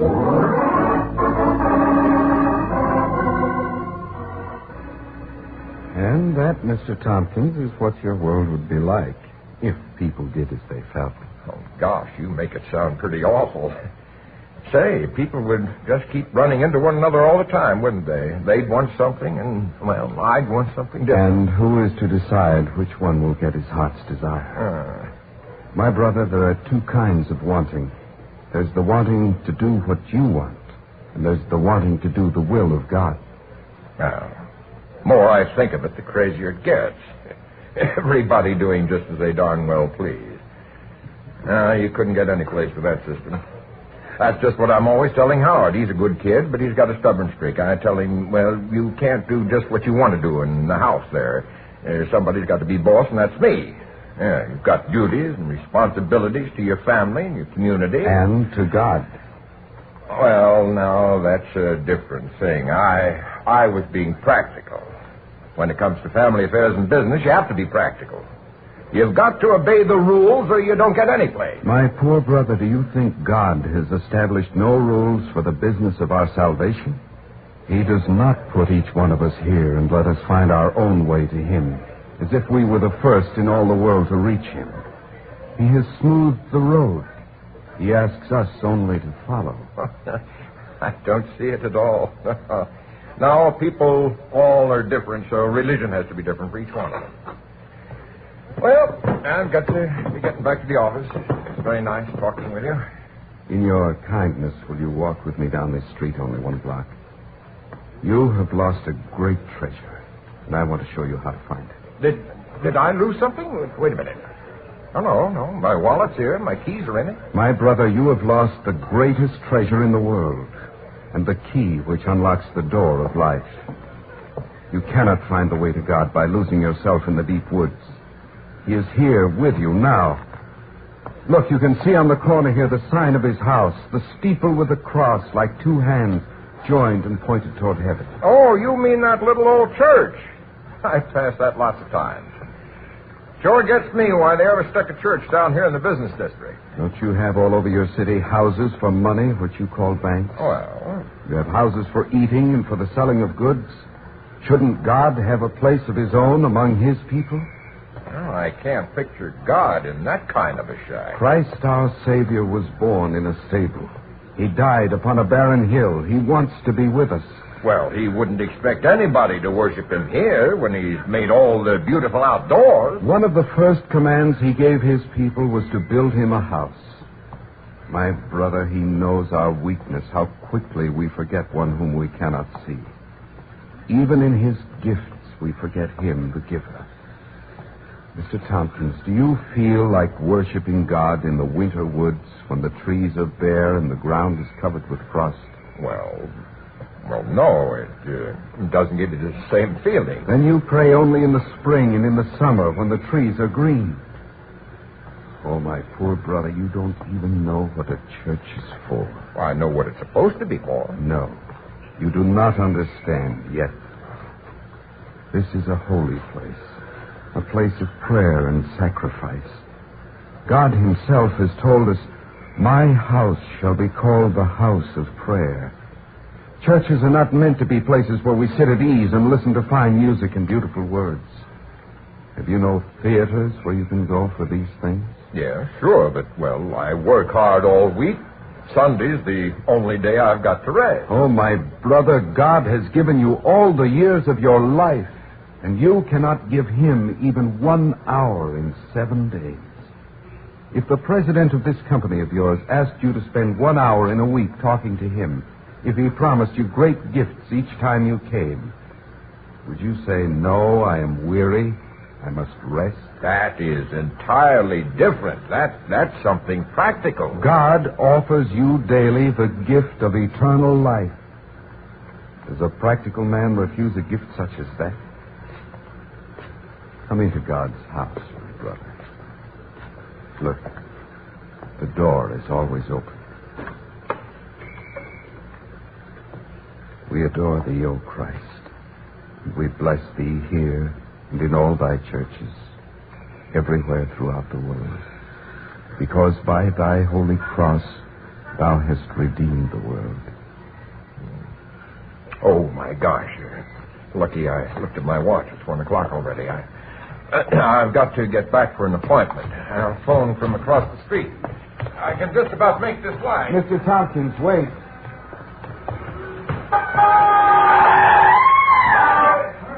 Oh, Mr. Tompkins, let me help you. Come on.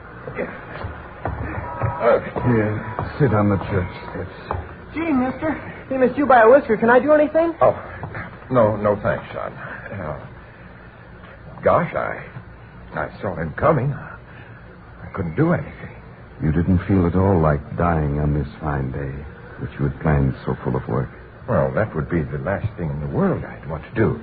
My brother, there will come a day when you must die, just as you almost died today. God will give no heed to your feelings. Yet you stand before your Creator and your Father at the door of his house, so pitiful and so foolish in your pride, and you say to him, who controls all the machinery of life, "I am wiser than you. I know better what is good for me. Therefore I will not obey your commandments. I will not enter your house as you have directed. I will not pray as you have bidden me. I will not serve." Between you and that car, I'm beginning to feel... Well, I mean, maybe I am a fool. Good. Then there is hope for you. There is many a fool in the kingdom of heaven. But, my brother, there is no one there who thought himself wiser than God.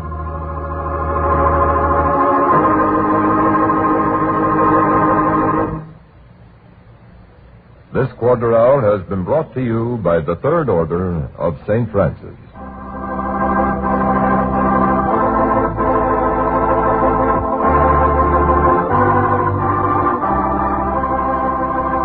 For a copy of this program entitled St. Francis and Mr. Tompkins, or the Peace Prayer of St. Francis, write to the Hour of St. Francis in care of this station.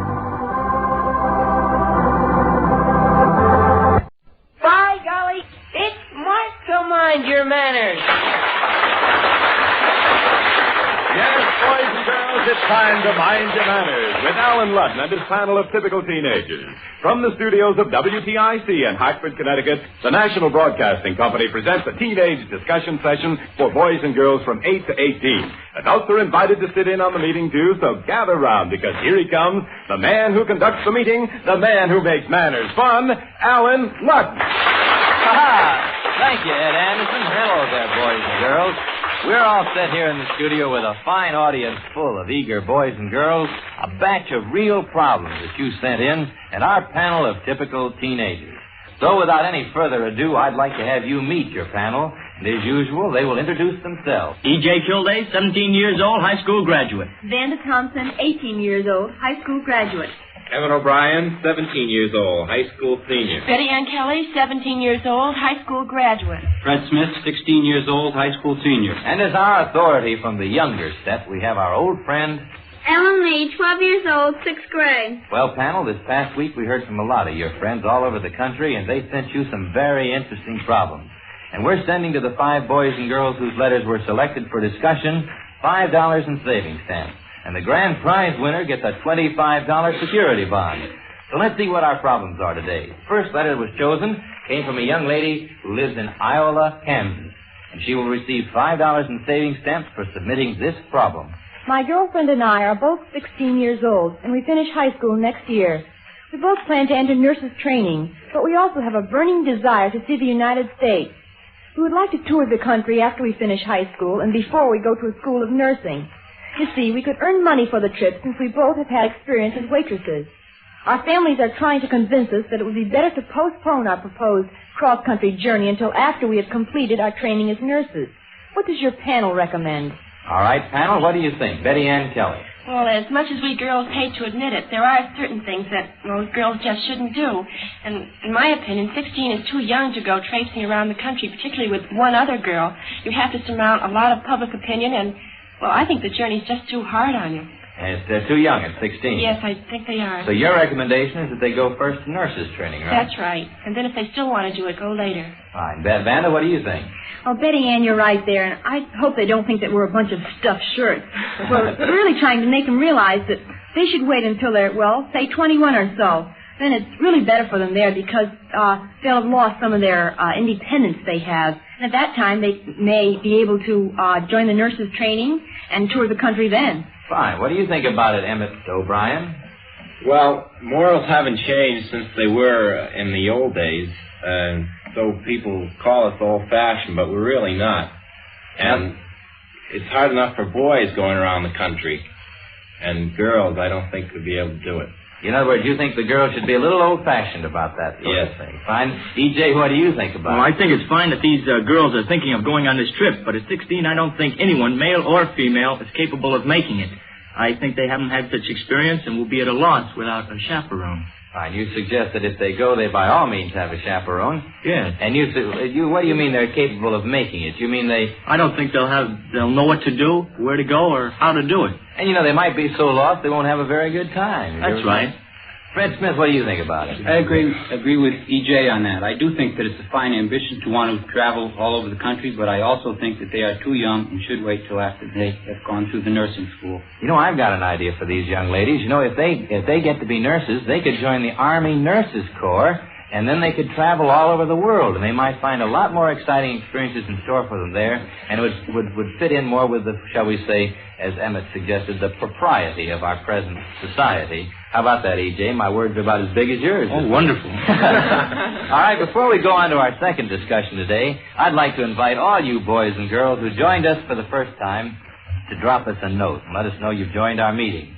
Believe me, we're very interested in hearing from you and knowing what your problems are. If you write to us, we'll be able to talk about the things that interest you the most, and that's the whole idea of our program. Well, now let's get on to the second question that was selected for discussion today. It was sent in by David Kahn in Louisville, Kentucky, and here is what David asked.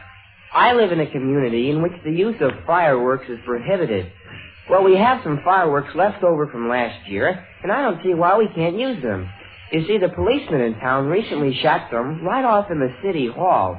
So I think that gives us kids plenty of right to do it. Well, 4th of July is just about here, and there are a lot of boys and girls with firecrackers left over from last year. Let's talk about it. What do you think about it, Ellen Lee? Well, just because the policeman shot them off doesn't mean that you have to go ahead and break any laws. And you can also have plenty of fun on the 4th of July without shooting off those firecrackers. And if it's such a terrible thing that you have to shoot them off, you can go up into the country in some secluded little spot and shoot them off there without bothering anybody. Ellen Lee, what, though, if there's a chance for forest fire up there in that little secluded spot in the country? I think that if you go up there, or you should be supervised by someone older than yourself. In other words, it's fun to shoot firecrackers, maybe, but there are other things that are just as much fun and a lot safer. Yes. Let's talk about this some more. Fred Smith, you're an Eagle Scout. Do the Scouts have any rules about obeying the laws of the country? Well, laws are the protection of the people, and therefore they shouldn't be broken at any time. And I think that we should remember to respect the other people's feelings. And I'd like to remind this fellow that 2 wrongs don't make a right. Fine. If the policeman did it, perhaps there was a different situation involved he doesn't know about. All right. E.J., what do you think about this? Well, no matter how many laws they're going to make, the kids are still going to shoot off these fireworks. But if you think so? You like to shoot them off yourself, I understand. No, I don't care to myself. I just can't be blowing my money like that. But there are a lot of boys and girls who like to blow their money around on July 4th. Yes, but if they ever thought of the number of accidents anticipated, they wouldn't even look at these fireworks. These smart guys are the ones that killed everybody's fun by causing these accidents. Pardon me. I beg your pardon, Mr. Kildare. But it's really appalling, the number of boys and girls who are going to be hurt this next week just because they're careless with fireworks. Betty Ann, what do you say? Well, if you really like firecrackers, you can go to these demonstrations. Every place has them that doesn't let you blow them yourself. And as far as 4th of July goes, it should be more of a flag-waving time, and why don't you stick to that? Fine. You don't make much noise when you wave flags, but you can inspire a lot of people to think about what the day really means, can't you? Yes. Fred, one more word. I'd like to remind this fellow that the 4th won't be a happy one if you're not around on the 5th. That's fine. That's a good slogan. As a matter of fact, I think the National Safety Council suggests that as a good one for the 4th. Now, this week we've gone back to our custom of turning part of these weekly meetings over to problems that have been submitted by adults. Today we're going to consider a serious one sent to us by a group of mothers in Hamden, Massachusetts. They had a meeting and decided that perhaps you, panel, could advise them wisely, and so they present this situation for your discussion. Here's part of their letter. All of our children have chores to do every day, but regardless of the fact that they know their schedules, they either wait until the last minute to do those jobs, or we mothers have to hound them all day until they are done. Now, does the panel think that it is better for us to make the children do their chores, or should we just give up, do the jobs ourselves, and hope that someday the children will learn to accept responsibilities for their assigned work? Well, panel, what do you think? Vanda Thompson. By all means, parents, don't give up. Once the kids do it, they'll may take a little while doing it, but I think they'll really do it the last minute. In fact, if I'm not mistaken, she said, parents said they do it the last minute. But isn't that better than not doing it at all?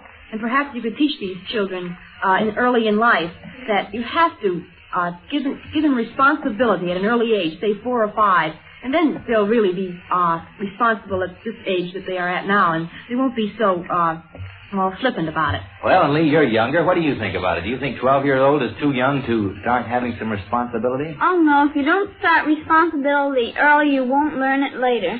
Fine. And you think that the mothers and fathers should let their children have jobs to do and then and expect them to do it? Yes, I do. What do you think, Betty Ann, about this business, though, of making the child do it? Now, that's awfully hard on these parents. You know that? Well, I think it's awfully hard, but it's worth it. You're not doing a child any favor by spoiling him, and he'll find the effects of it when he gets older in college. He won't know how to act, and he won't know how to take care of his clothes and his things. You ought to teach him some responsibility when he's young, and he'll be a responsible teenager. Well, in other words, how do you teach them that sort of thing, Emmett O'Brien? Well, I think you should put them on a schedule, because as you grow older, you'll need a schedule of life. And when you're working, you'll have to be on a schedule, and it'll be very helpful. In other words, it never hurts to start young. No, it doesn't. All right, Fred Smith, what do you have to add to this? These mothers up in Hamden, Massachusetts, now, they really need your advice. What should they do? Well, I think the parent is actually obligated to the children to help them develop this responsibility. This responsibility they will need in later life, and I think that the children will thank them for it later. Fine. Although they may fuss about it a little bit now, if they are taught the responsibility of doing a job and getting it done on time, then they'll appreciate it later, all right? You know, as we close the adult discussion period of today's meeting, I would like to say to all of our adult listeners that we are sincerely interested in hearing your ideas for subjects suited to this part of our meeting. If you have a problem that you would like to hear discussed by this panel of typical teenagers, won't you drop us a line and let us know what it is? We appreciate your letters, and they all receive our fullest attention. We have no prizes for the adults, but for all you boys and girls, we do have prizes, and here is your friend Ed Anderson to tell you all about them. Yes, boys and girls, if you have a question about social behavior at home, at school, or at parties, send it in to Mind Your Manners, and you may win one of the fine prizes. Each week we award a $25 security bond to the writer of the best stated and most interesting question. And for the 5 other questions selected for discussion, Mind Your Manners awards $5 in savings stamps. All entries become the property of this program. In case of ties, duplicate prizes will be awarded. The decision of our judges is final. Contest closes at midnight on Wednesday of each week. Entries received after that date will be considered for the following week's contest. So, boys and girls, remember, Mind Your Manners is your show, and we want your problems. Send all entries to this address. Mind Your Manners, Department 4, National Broadcasting Company, Radio City, New York 20, New York. Send your questions in today. Now let's see who won $5 in savings stamps for sending us our third teenage problem to be submitted to our panel. It comes from Mercedes Richardson in Orlando, Florida. And this is what Mercedes asked. My boyfriend smokes. He smokes on dates with me, at my house, and when we are out in public. I am not sure that it is good manners for him to do this. So my question is, when and where should teenagers smoke? All right, now the question is when and where should teenagers smoke, panel? What do you think about it, E.J. Kilday? Well, Mr. Lennon, if these teenagers do smoke, I think they should smoke either in private or wherever it doesn't interfere and bother someone else. Now, where would that be? Well, I mean, they could ask in a party or something, do you mind, or something to that effect. If, for instance, if they're around people who don't smoke particularly. That's right, because it can be very annoying to some. All right, Fred Smith, what's your idea? I think that this fellow should remember the old story, Mind Your Manners, remember the feeling of others. That's a plug for our, more or less, it's getting to be our motto, it looks like. Betty Ann, what's your idea? And you can always obey the no smoking signs. Well, in other words, it's very bad manners for anybody to smoke where the signs say no smoking. They're usually there for very good reasons, aren't they? Yes, they are. Vanda, what word do you have to these teenage boys who smoke and don't exactly know how to they want to smoke, but they're not sure it's right, and after this meeting, I'm sure they're going to wonder even more. So let's put the words into a teenage boy who smokes, whose parents approve of it, and he is out on a date with a girl for the first time who doesn't smoke. What should he do? Ask her if she minds if he smokes. Or if he's gone to her home to pick her up and he sees an ashtray, well, then we can ask the parents there if they mind if he smokes. Or if they don't see an ashtray, don't smoke. That's a good idea. Emmett, you got any rules for boys who smoke? If you walk into a girl's house, you've never been there before, and you're waiting for her to come down, and girls usually are late, I guess, although we don't recommend it in this program, and you're sitting there, and you don't see any ashtrays in the living room, should that boy smoke? No, he shouldn't. And if there are ashtrays, it's an old custom that was started a long time ago to ask a woman, because women didn't smoke in the old days. To ask her if she minds. Fine. That's a good idea, and I hope a lot of our teenage boys who smoke have learned some of our pointers. Of course, we, as I say, do not recommend smoking, but for those who do, there is their problem.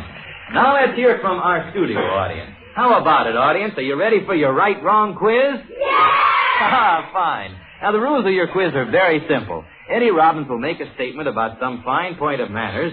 That statement can be right or wrong, and it's up to you to decide which one it is. Then hold up your hands, and Ed Anderson will pick one of you to speak up for the audience. If you tell us correctly whether the statement was right or wrong, the audience gets 20 points. You know, last week our audience made 100, so let's see how well you can do today. Get ready now, because here is Eddie Robbins with the first right-wrong statement. When children answer the telephone and the call is for someone else in the family, it is proper and very good manners to ask who is calling. All right. Now, what about that? All of you who answer the telephone, what do you think about it, young lady? No, that's wrong. They shouldn't ask who it is. You should not ask who is calling? I'm afraid you missed that. It's perfectly all right to say, may I ask who is calling, or can I tell Mother who is calling? It is not improper to do it if you do it gracefully and graciously. As a matter of fact, it's much better for everybody concerned if you do it. Well, I'm sorry you missed that, but here's a little gift for you, and thank you a lot. Here's your second one. A knife is to be used at the dinner table for cutting, for spreading bread, and to assist in eating peas. All right, how do you use a knife at a dinner table? Let's see. Here's a young lady. What do you think? Oh, the microphone scared her. What do you think? Well, you shouldn't use your knife for peas. No, you shouldn't. So that statement is wrong. That's 20 points. It's perfectly all right to use a knife for only two things at the table: to spread bread and to assist to cut your meat, and that's in your food. But what about using your knife to help push food onto the fork? That's improper. That's improper, too. All right, here's a little gift for you. That's 20 points to the audience. Now everybody knows how to use the knife. All right, here's the third one. When going from the table to the dance floor in a restaurant or nightclub, the girl should always precede the man. In a restaurant or a nightclub, here's something for the young ladies. Let's pick a teenage young lady, and there she is. What do you I think that's right. You think that's right, and you're so right, that's right. The young lady should always precede the man in a nightclub or a restaurant when preceding, or when too many precedes there, when going to the dance floor. That's 40 points for the audience and a little gift for you. Thank you very much. A gentleman does not need to remove his hat in a hotel lobby. A gentleman, let's hear from a young man here, Eddie. A gentleman does not need to remove his hat. What do you think about it? Well, I think it'd be perfectly proper for him to remove his hat in a hotel lobby, but I'm not sure whether he should or not. I think it'd be perfectly proper for him. It never is wrong to do it, but the question is, does he have to from the point of manners? I don't think he would have to, no. I'm going to give you a right, because he doesn't have to. Thank you very much. What's your name, incidentally? John Mowbray. John, glad to have you here. Here's a little gift for you. Thank you a lot. When finger bowls are served at dinner parties, the proper thing to do is to dip a corner of the napkin in the water, wipe the face and hands, and use the dry portion of the napkin to remove the dampness. All right. What about finger bowls? What's the right thing to do? What do you think about it, young lady? I don't think that's right. You're so right, that's wrong. You do not dip the napkin in the finger bowl. You dip your fingers in the finger bowl. You dry your hands on the napkin. What's your name? Joan Nolan. Joan, thank you very much. Here's a little gift for you. Glad you're here. All right, audience, your score was 80. That's pretty good. I hope you had a good time. I did, and you're all invited to come back next week. And now it's the panel's turn again, and they are faced with a problem sent to them by a young man in Fort Scott, Kansas. He wants to know what you will say in regard to this problem, panel. I am a farm boy, 14 years old. I always help with the harvesting, but during the summer there is a lot of time and I have nothing to do. I would like to help the neighbors with some work, but my father does not want me to do it. Well, Mother approves, but I hate to go ahead and work against my father's wishes. What does your panel suggest? Ellen Lee, what do you think about this problem? Well, don't go against your father's wishes. You'll always find something to. There will be plenty of work to do around the house, and then there'll be plenty of fun in it during the summer for you also. All right. In other words, you say that he stay at home and do as his father wishes. Yes. All right. Now, what do you think about it, Emmett O'Brien? Well, why don't you sit down with your mother and father and discuss about this question? And also, if you can't find anything to do, why don't you take out a few books and start reading? Because remember, readers make us the fullest man. Oh, we got it. Well, we got it. What do you have to say? Oh, well, that's pretty good. We got a new saying member here, Vanda. Vanda usually gives us our sayings. Betty Ann Kelly, what do you think about it? I agree with Emmett. You should never work if your father disapproves of it. But why don't you find out your father's reasons for his disapproval, and I think you'll come to some sort of understanding. I see. How would they do that, though, Fred Smith? How would he find out his father's reasons? Well, he should just talk it over with his parents. And I'd like to ask one more thing. Since when has there been nothing to do on a farm? Well, he wants to go out perhaps and earn some money. Now, is that a bad idea, E.J.? Well, no, unless the other fellows come over to his farm and want another job in return. Of course, he can ask his father what's to be done and what's not to be done, and then ask him why not. I see. That's the only thing left to do. In other words, to sit down and talk it out, find out the reasons, and by all means, though, do not go against one of the parents' wishes in a case like this. There must be a very good reason for it. Well, I hope that helps out the young man, and I hope he learns to read it, because that maketh a fullest man. Is that right, Emmett? Yes, that's right. Oh, I did pretty well with all those fifths there. All right. Before we go on to our fifth problem, I'd like to pause a moment and invite all of you boys and girls who are listening in right now to drop us a line. If you have any sort of problem about social behavior that you would like to hear the panel discuss, send it along to Mind Your Manners. Fred will give you our address again at the close of the meeting. Remember, if your question is selected for discussion, you'll receive one of our fine prizes, just like Gary Anderson in Sioux Falls, South Dakota. Gary wins $5 in savings stamps for sending us this problem for the consideration of our panel. While attending a picnic with my mother and two of her lady friends, one of my school teachers came up to our table and talked a few seconds. Should I have introduced my mother to the teacher and then let her introduce her friends? Or was it my duty to introduce everybody at the table to my teacher? All right, E.J. Kildee, we've got a problem of introductions here. What do you have to say? Well, if he knew everyone at the table by name, well, he could introduce everyone. But if he didn't know everyone's name, well, introduce the teacher to the mother and let the mother carry the ball from there on. All right, what if the mother, though, didn't carry the ball? Say if the mother neglected or forgot, as some people often do, should he then have allowed the teacher to stand there and talk to him without the other people at the table knowing? Betty Ann Kelly. No, you should always try or make an attempt to introduce them all, or perhaps remind your mother, because it's never good to let one person stand there and not know who to talk to. And Fred Smith? Making introductions should be a habit. And people shouldn't make so much fuss about them. There's really nothing to it. All right, there's nothing to making introductions, Vanda. Let's talk about that. Well, to be able to introduce is a milestone to social success. Oh, Vanda came right back with a success. Did you make that up? Yes. I thought you did. All right, now this business of introductions, though, is one of our primary manners problems, and as Fred has suggested, if you learn how to do it, it's going to make everybody happier. Let's talk about this business of the strangers walking up to a group and standing there talking to one person and not knowing the other people. Panel, is that ever a good thing to allow to happen, Emmett? No, it isn't. They do it in the North, but in the South they don't. Everybody's introduced, and they're very friendly, but in the North they don't. In the North they don't sometimes, and we don't think it's a good idea. We think that you should always make sure that everybody in the group knows everybody else, and it's part of gracious manners, and thank you a lot. Now, here we come to the high point of the meeting, the grand prize question of the week. This week, the judges decided that the best stated and most interesting letter sent in to Mind Your Manners was written by Juanita Childers in Louisburg, North Carolina. Our congratulations to Juanita for sending her a $25 security bond, and the panel is all set to talk about her problem. So, panel, your very best attention is invited to the grand prize question of the week. I am the daughter of a minister, and I have a problem that is shared by many ministers' families, I'm sure. Often I am invited by my friends to go places and to do things that I personally think are all right. And may I add, I am old enough to know right from wrong. I usually refuse to go with my friends, however, because I feel that I must watch my actions very carefully. You see, I am worried about what people will think if they see a minister's daughter having too good a time in public. What does your panel think of my cautious behavior? All right, panel, what do you think about it, Emmett O'Brien? Well, I don't think there's any law in any of the rule books that says you can't have fun just because you're a minister's daughter, as long as you don't become boisterous and too conspicuous in public.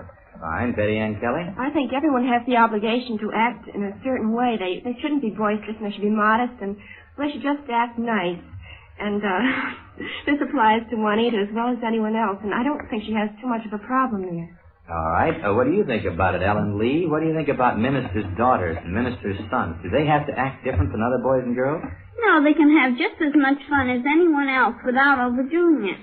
All right. What do you mean by overdoing it? Vanda, let's talk about Ellen's statement of overdoing having fun. When do you overdo having fun? Oh, going to a picnic and you sort of get out of hand and start throwing balls all around the beach and at people and running through their picnic tables and things like that. Sometimes we're doing it. Sometimes some very nice boys and girls just get a little excited on picnics. That's the trouble. Well, this is picnic time. Let's talk about manners on picnics. I think, actually, this is one of Juanita's problems. Juanita, say, is going to a picnic out in the public park with some very nice boys and girls, but she's afraid that they're going to get just a little too enthusiastic, and perhaps then she'd better not go with them because she wouldn't want to embarrass her father in his position. Now, what about that, E.J. Kildee? Well, that's all right if she can either go with someone that's a little calmer and go off to the side there. But, you know, to this girl, I think it's wonderful that some girls will watch their activities like this. But if anyone acts like a lady and gentleman, they won't have to watch their actions. All right, and if she's a lady and all the way through, then she will never be worried. That's right. Betty Ann? Well, I'd like to say that as much as we think it might not be, Juanita really has a problem due to public opinion because many people will try to pick on her and find out things that she's doing. So she really has an added responsibility to retain her father's reputation as well as her own. Well, do you think, though, that ministers' daughters and ministers' sons should be expected to behave any differently than any other well-mannered young man or woman? No, they shouldn't. In reality, they shouldn't. Actually, they shouldn't, but you think sometimes they do. Fred, what do you think? I disagree with Betty Ann. I don't think that there is any great problem. Why should there be a separate set of morals for a minister's daughter or son?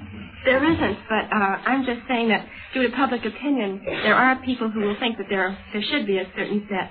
And I disagree with them heartily, but there isn't too much we can do about it. Well, then let's talk to the people who have the wrong idea. They ought to get the right idea. Yeah, they should expect no more from the minister's daughters or sons, Fred. Why shouldn't she go out and have fun? She should. Okay. All right, we all agree she should go out and have fun, but in having fun, she should remember, and the boys and girls she's out with should remember that they should never, in any case, get so enthusiastic that they interfere with other people's fun. And now let's open up the answer box to find the answers to those questions that have been sent in, but that were not selected for discussion here with our panel. Today, the first question to come from the answer box is... From a girl in Houston, Texas. We have a small house, and when my family has company, I don't know how to get my homework or my piano practicing done. Is it all right to go ahead and study and practice the piano with company in the house? Well, if the guests are not yours, it's perfectly proper to excuse yourself, explain that you must do your homework, and proceed to study as quietly as possible. But as for practicing the piano, well, the chances are that you will have to wait until the company leaves. Remember, the basic rule of good manners is consideration for others, and if your piano playing would bother the other people there in the house, then it's out. From a young man in Tampa, Florida. It is quite embarrassing for me when I stop to talk with a group of kids at school, and I only know a few of them, and they do not introduce me to the others. Should I just go ahead and introduce myself in a case like that? Well, here's something we've discussed at this meeting, and the answer to that question is you certainly should introduce yourself. It is always proper. It's very bad manners not to introduce yourself to strangers, and we've discussed that at the meeting. I hope we're all set with it. From a 14-year-old girl in Ellis, Kansas. Am I too young to wear lipstick and earrings when I go out on special parties? Well, our fashion authorities suggest that you wait a few years before you start wearing earrings. But they say that on special evenings, light-colored lipstick applied with a light touch should be fine for a girl your age. From a girl in New York City. Is it still the rule that a boy should walk on the curb side of the sidewalk when he is with a girl, even on busy streets? Yes, it is. It is a custom that is still accepted, and there is really no reason for changing it. Boys should walk on the curb side, and there it goes. The top just pops back on our answer box, and it's just about time to adjourn today's meeting. But before we do, let's hear from our panel one more time. This is Vanda Thompson with an invitation to the adults to send us their ideas for our adult discussion period. This is E.J. Kilday. If any one of you fellas have problems, send them along to us here at Mind Your Manners. We like to consider some real men's problems at this meeting, too. This is Betty Ann Kelly inviting all the boys and girls who joined our audience for the first time today to write us a special note so that we can get acquainted. This is Emmett O'Brien. Remember, this program is for all boys and girls from 8 to 18. And we depend on you to give us our discussion subjects. And that means you boys and girls who are younger than teenage are in on this show, too. Oh, yes, this is Ellen Lee. And this is Fred Smith with our address. Ready? Here it is. Mind Your Manners, Department 4, National Broadcasting Company, Radio City, New York 20, New York. Well, it was another good meeting, panel, and right now we're all looking forward to our next one. Incidentally, I'd like to invite every one of you who's listening to be on time. I'll be calling Mind Your Manners to order at this same time next week, and you're all invited. So have a wonderful week, and drop us a line, won't you? This is Alan Ludden saying goodbye now. Boys and girls, this is your show. So if you have a problem about social behavior, either at home, at school, or at parties, send it in to Mind Your Manners. You may win one of those 6 prizes. Remember, the best question receives a $25 savings bond. Mind Your Manners is written and conducted by that man who makes manners fun, Alan Ludden. He'll be back with his panel of typical teenagers next week at the same time. This is Ed Anderson saying we hope to see you then. And in the meantime, remember... By golly, it is smart to mind your manners. Mind Your Manners has come to you from the studios of WTIC in Hartford, Connecticut. This is NBC, the National Broadcasting Company.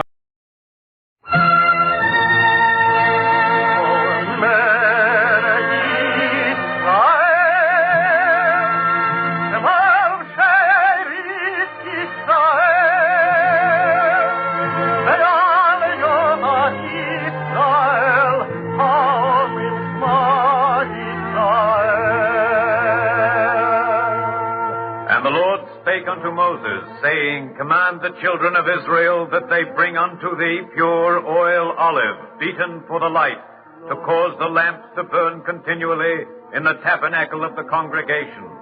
And it shall be a statute forever in your generations.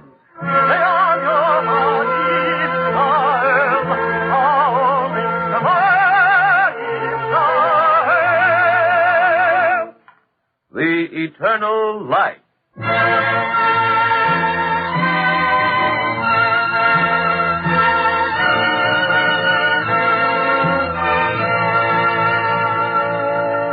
The National Broadcasting Company and its affiliated independent stations make free time available to present The Eternal Light, a program which comes to you under the auspices of the Jewish Theological Seminary of America. Today's Eternal Light dramatization, Case History by Arnold Pearl, is based on actual incidents in the life of Walter Ivagny. Featured as Walter Ivagny is Peter Capell, and the social worker is played by Patsy Campbell.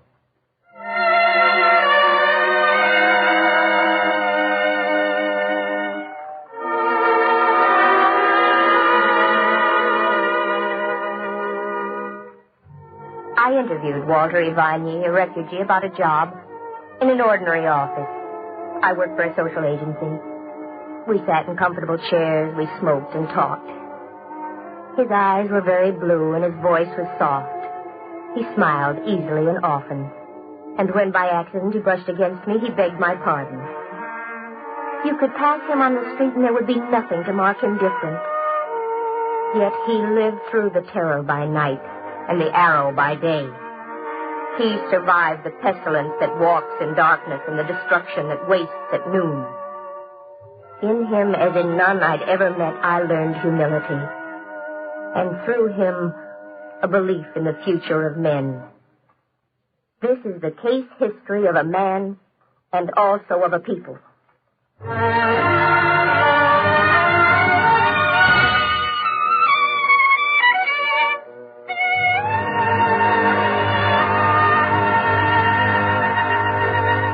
Your name, please? Walter Ivagny.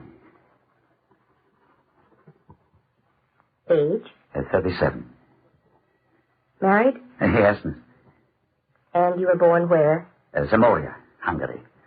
Zamoria. Now, what is your work, Mr. Ivagny? Dental technician. Fixing teeth. Thank you. You did that in Hungary? In Vienna. In Budapest, too. I see. And under the Nazis? A dental technician. Really? How was that possible?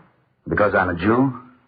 Well, yes. I mean, wasn't it forbidden?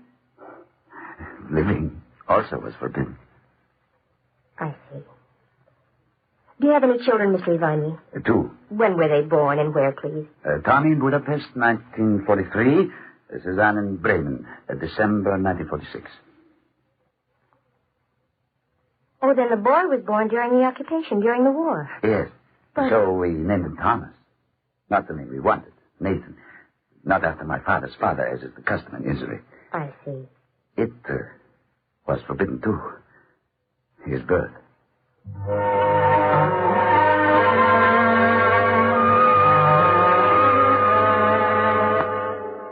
I listened to this story of tragedy. So huge, so immense, it was difficult to believe that the ordinary man with blue eyes across the desk from me had lived it. His face was unmarked, his body was straight. He held his head with dignity. And he talked of crimes against humanity as if they were petty annoyances. We had 3 days to leave Vienna. So on the last day, my fiancée and I were married by our rabbi. Wasn't that dangerous? He was our rabbi. We wanted him to marry us. Then, we left. Where did he leave for? He left for a place where death was not in the next room. Death might be halfway down the block, but it was not in the room next door. And that was enough for Walter and Fanny Ivagny. The possibility of life was enough. We went to Prague. From Prague, when they came there, to Bratislava. From there to Brno. From there to Krakow. In time, they came to Krakow, too. And And then where? When all the doors were closed, when half the continent of Europe was slammed shut, and the swastika was painted on every street. There were always alleys. There were always bridges under which to sleep. There was always a cave. And in time, even the caves in the little villages were searched. In time, they arrested Walter Ivany. They gave me a minute with my wife before taking me to prison. Walter, what will you do? You go to Berno, my darling. Mama is there. You go back to Berno. And you? Well, I'll join you. But how? Oh, my darling, all the answers I do not know. The driven leaf is found by an iron hand and cast into a prison. And lives, miraculously lives. Lays plans, expects to see his wife, has hope. There was release from prison, and then imprisonment again. Did they beat you, Mr. Ivany? Beatings? Yes. An arm broken occasionally, but murder was rare. A man with papers and a smile, well, false papers, of course, and as for the smile, one learns to smile. A man could live. A 24-hour job, yes, but a man could live. And then he heard that his mother was dying. And so from some prison somewhere in Europe he escaped, and he came to Berno. To hear him say it was to hear someone say, I thought I'd go to the store and buy a hat. He heard that his mother was dying, and he came to Berno. But when I got there, she was already dead. You don't mind, Walter, too much? No, my darling. You were right. I thought it better without a stone. They dig up graves. The Kaddish was said. The rabbi was with her. A rabbi, too. A miracle. So, if I say a few words now, she'll understand. Don't you think so, Fanny?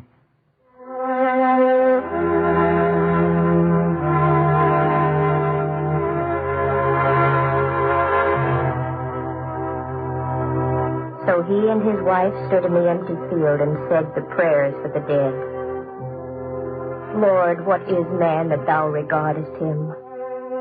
Or the son of man that thou takest account of him? In the morning he flourisheth, and in the evening he is cut down. So teach us to number our days, that we may get us a heart of wisdom. He said the ancient words, and then because this was an alien and dangerous field. Come, we'll go. Where, Walter? Where? Budapest, maybe? Is Budapest better? Maybe not Budapest. How will we live? I'll work. But without papers, it's death. It's always death. With papers, without. I'll work.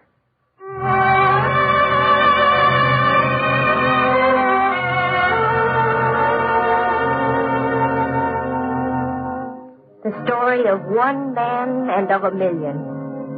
For some, it ended in a room. For some, a camp. For some, a furnace. And for those for whom it did not end that day, there was always tomorrow. It could always end tomorrow. And if it did not end, then life continued, incredibly.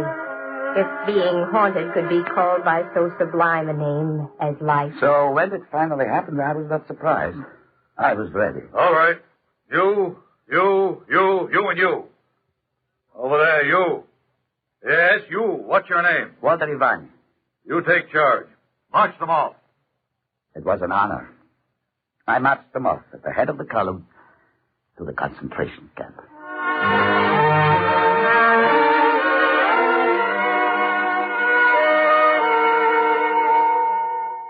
But even this was life. For even this, digging sewers, carrying sacks of flour, and a German sack of flour weighs 160 pounds and do not drop under the load. Even a concentration camp was life. And then the war.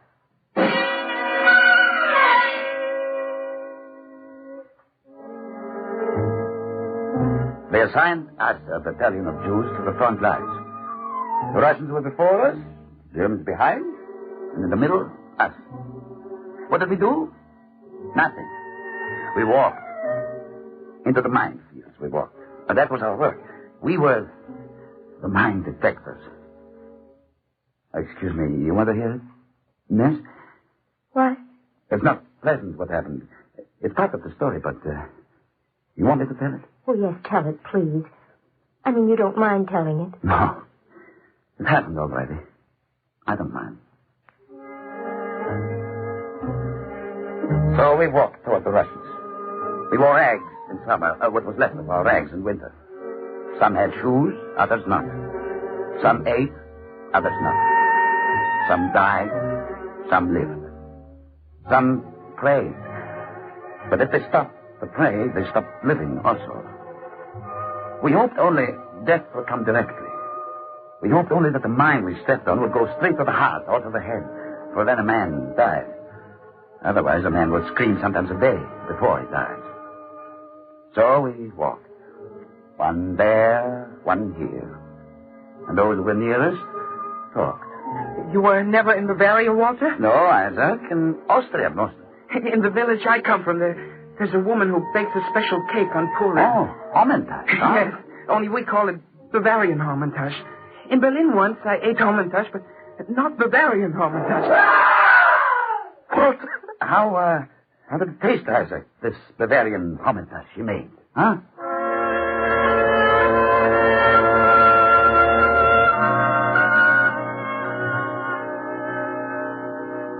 They walked and talked of Hamantasch and of Haman and Esther and of the city of Vienna and coffee.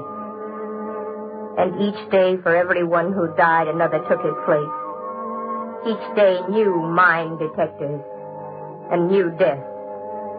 And they continued the talk of Hamantasch and coffee. And for as long as they remained among the living, they continued the talk of living beings. For as long as they were alive, they hoped. How many died, Mr. Ivanyi? How many died? Died? Who counts the dead when death is as ordinary as dirt? I'm sorry, Miss, we didn't count. We walked. We talked if we could talk and walked. We walked. From Kharkov to Orel we walked. And from Orel to Kursk. And from Kursk to Voronezh we walked. 1,000 miles we walked across the minefield.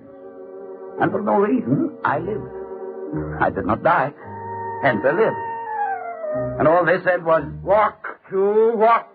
You will walk to the Pacific. And we walked. We walked. We walked. And then in January 1943, we stopped. We stopped and listened. All of us, them and us. We stopped.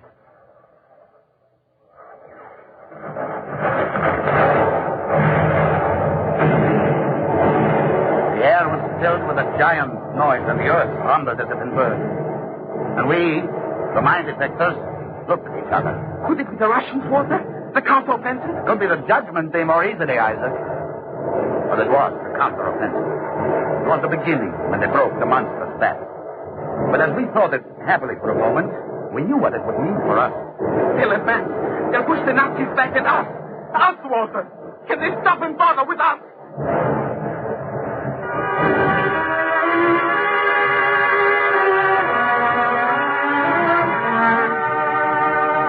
Who would see them in the lightning of combat? Who would hear them above the cannon? This was the question. But because they had lived so long with death for a companion, they remained to pray. Yes, on a field of death, a human being seeks divinity. They remained to claw the earth, to hide. And then a mine exploded, and Walter Ivanyi and his friends were wounded.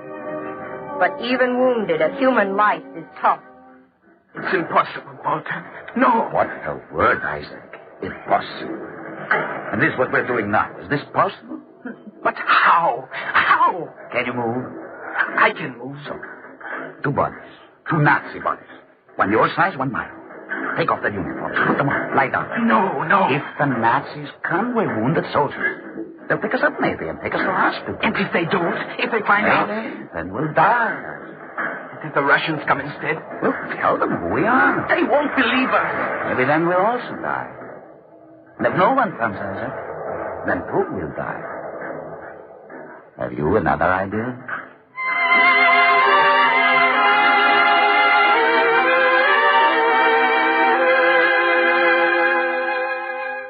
Russians didn't come. The Russians didn't kill them. And they weren't left alone. Instead, the Nazi ambulance came and picked them up and took them to a hospital. But they were thorough. You see, others had tried the same idea. Others have tried what we tried. So, they were thorough. Name? Schumann. Heinrich Schumann. You're a liar. You're a Jew. Heinrich Schumann. Jew. They stamped the form, buried Isaac as a Jew in a lime pit. I was next. You? Wounds in thigh and right arm, sir. Your name? Walter Ivanyi, sir. Hungarian. What are you doing in a Nazi uniform? Stalingrad, sir. I escaped. We wore whatever we could. Full discipline during the retreat was impossible, sir. Terrible, was it? I'd rather not talk about it, sir. Oh, I see. Thigh and right arm, you said? Yes, sir. Transshipped to Hungarian, you said? The 2nd Hungarian Army. Budapest. Next.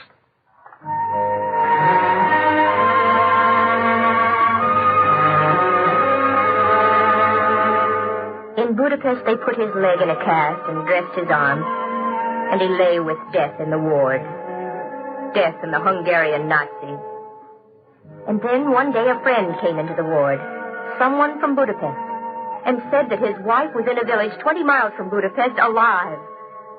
So what was more natural in this unnatural world than for Walter Ivanyi to go to the hospital doctor and ask, Could I get a pass, sir? Pass? At a time like this, a pass? My leg is fine, sir. No pass. Well, I was at the front nearly 2 years, Doctor. 2 years is a long time, Doctor. So? Stalingrad. Oh, so. Overnight? If it could be arranged, sir. So Walter Ivanyi winked, and the doctor returned his wink. And he was given a chance to live long enough to see his wife again. To walk into the room and let her see me starkly without warning. Well, that was terrible, yes? But who has time for delicacy and tenderness? For I was dead to her, and her heart was already hardened to that fact. But there I stood. Impossible. Alive. I stood there and tried to tell her with my presence I was not dead. A fact she knew 1,000 times for sure. In the morning, she wept again. Then for the first time we looked at each other and said the words that were in our hearts. We are two in a Nazi world at war. What will we do? We will live, my darling. We will try.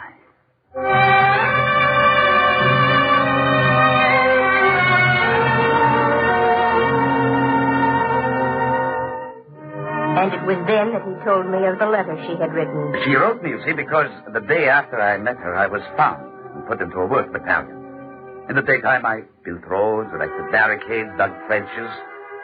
The nighttime, there was sabotage to do. Into the stone cells where we slept came messages from the outside world. One, a letter. I carry it with me still. Now I listen to the simple majesty of human beings in her letter. When you left, I loved you more because you said nothing. You knew that words were useless. So we shall have a child, my darling. A son, perhaps, born amid all their filth and death. Their endless death. A child. For somehow, with a new life, death becomes as reasonable as birth. We named him Tommy, as I told you, for we could not call him for my father's father.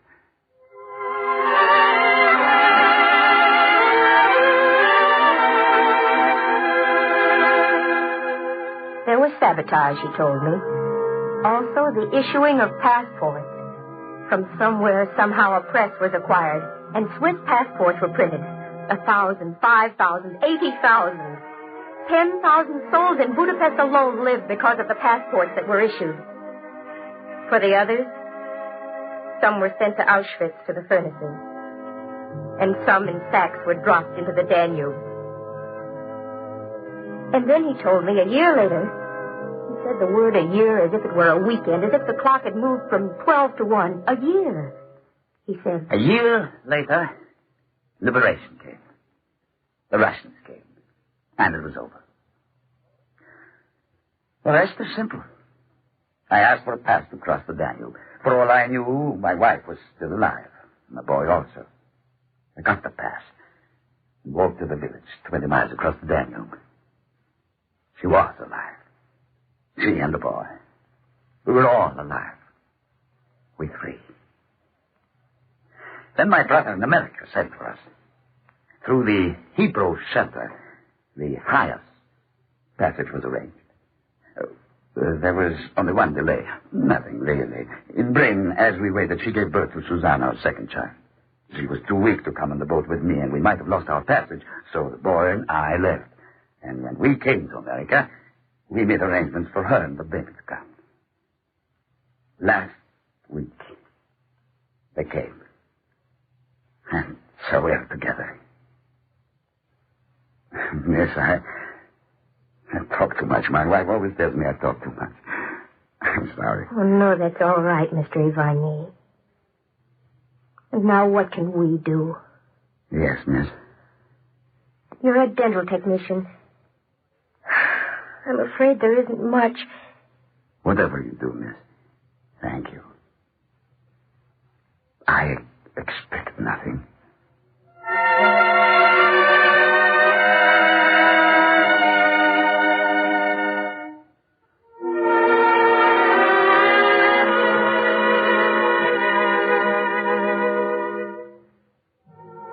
He left when the interview was finished, and I filled out his card with the cold words we have.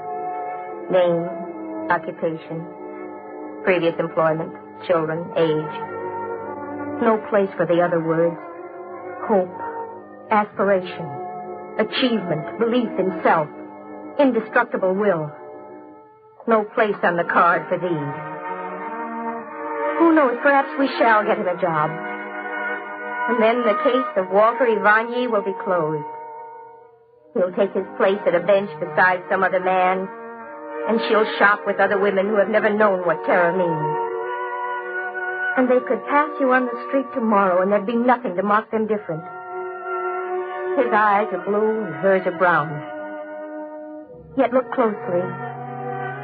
There is majesty and even divinity in the way they move, in the way they cross a street, in the way they breathe. I think of the simple precept, who is mighty? He that ruleth over his own spirit is mightier than him that taketh a city.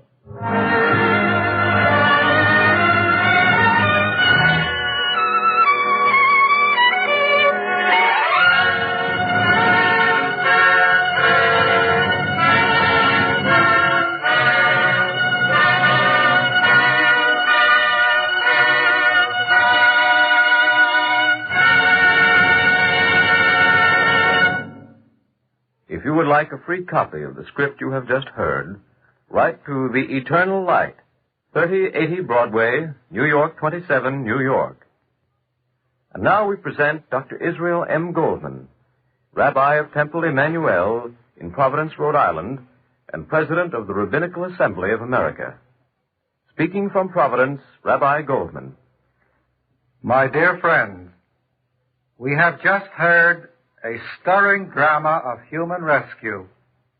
There is not one of us among the millions of listeners to this program who, touched by human compassion, does not feel glad that Walter Ivanier did escape the terror of the night and that he did find the peace of a new dawn in our blessed land of freedom.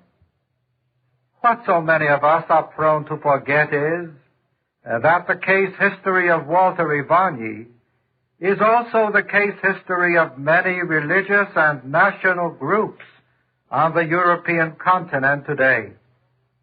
Of those who have survived the Holocaust of war, about 1 million are to this very day homeless and unsettled people. We call them the DPs, the displaced persons. They are liberated slave laborers, concentration camp inmates, and other victims of the Third Reich. For the most part, they are this very minute huddled in bleak barracks, idle and restive, liberated, but not free. 80% of them are Christians, consisting of Roman Catholics and Protestants. About 20% of them are Jewish. Each is eagerly waiting for the day when true liberation will come, when he or she will be able to find a new home and a new life in some new land somewhere on the face of the globe. Some want to come to America. Some, many of them Jews, want to go to Palestine. Of the displaced persons of every religious faith who have already come to this country, many, like Walter Ivany, have begun to take their places as new Americans. Their skills and talents are enriching our way of life. Just as in the past, men and women from every nation in the world have helped to build American industry, arts, letters, and science. The future of those millions who still remain in DP camps concerns every one of us. Their fate is a moral challenge to freedom-loving people everywhere. How we meet this challenge will be a test of our faith in the future of man. Thank you, Rabbi Goldman.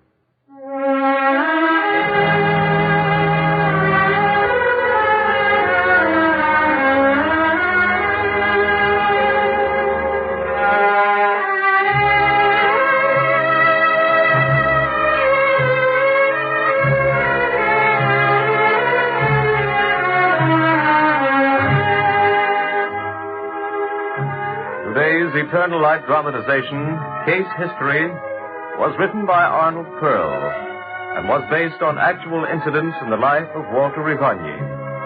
The music was composed by Morris Mamorsky and conducted by Milton Cadens. Featured today as Walter Ivany was Peter Capell, and the social worker was played by Patsy Campbell. The soloist was Cantor David Putterman, and the entire production was under the direction of Jack Cuny.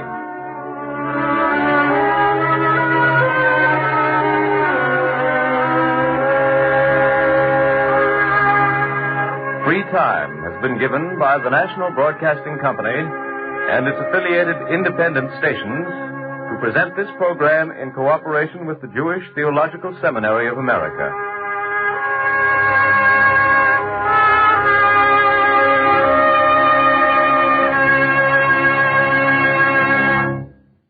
This is NBC, the National Broadcasting Company.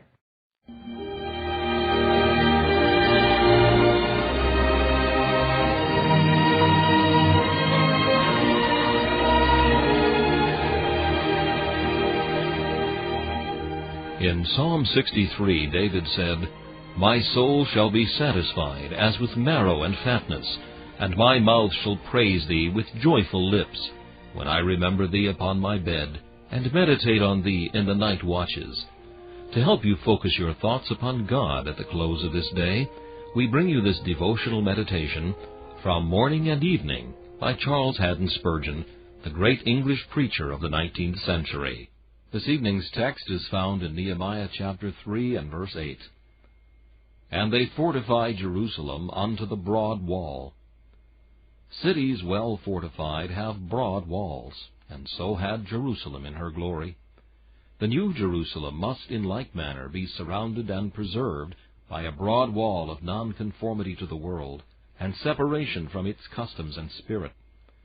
The tendency of these days is to break down the holy barrier, and make the distinction between the church and the world merely nominal. Professors are no longer strict and puritanical. Questionable literature is read on all hands. Frivolous pastimes are currently indulged, and a general laxity threatens to deprive the Lord's peculiar people of those sacred singularities which separate them from sinners. It will be an ill day for the church and the world when the proposed amalgamation shall be complete, and the sons of God and the daughters of men shall be as one. Then shall another deluge of wrath be ushered in. Beloved, be it your aim in heart, in word, in dress, in action, to maintain the broad wall, remembering that the friendship of this world is enmity with God. The broad wall afforded a pleasant place of resort for the inhabitants of Jerusalem, from which they could command prospects of the surrounding country. This reminds us of the Lord's exceeding broad commandments, in which we walk at liberty in communion with Jesus, overlooking the scenes of earth and looking out towards the glories of heaven.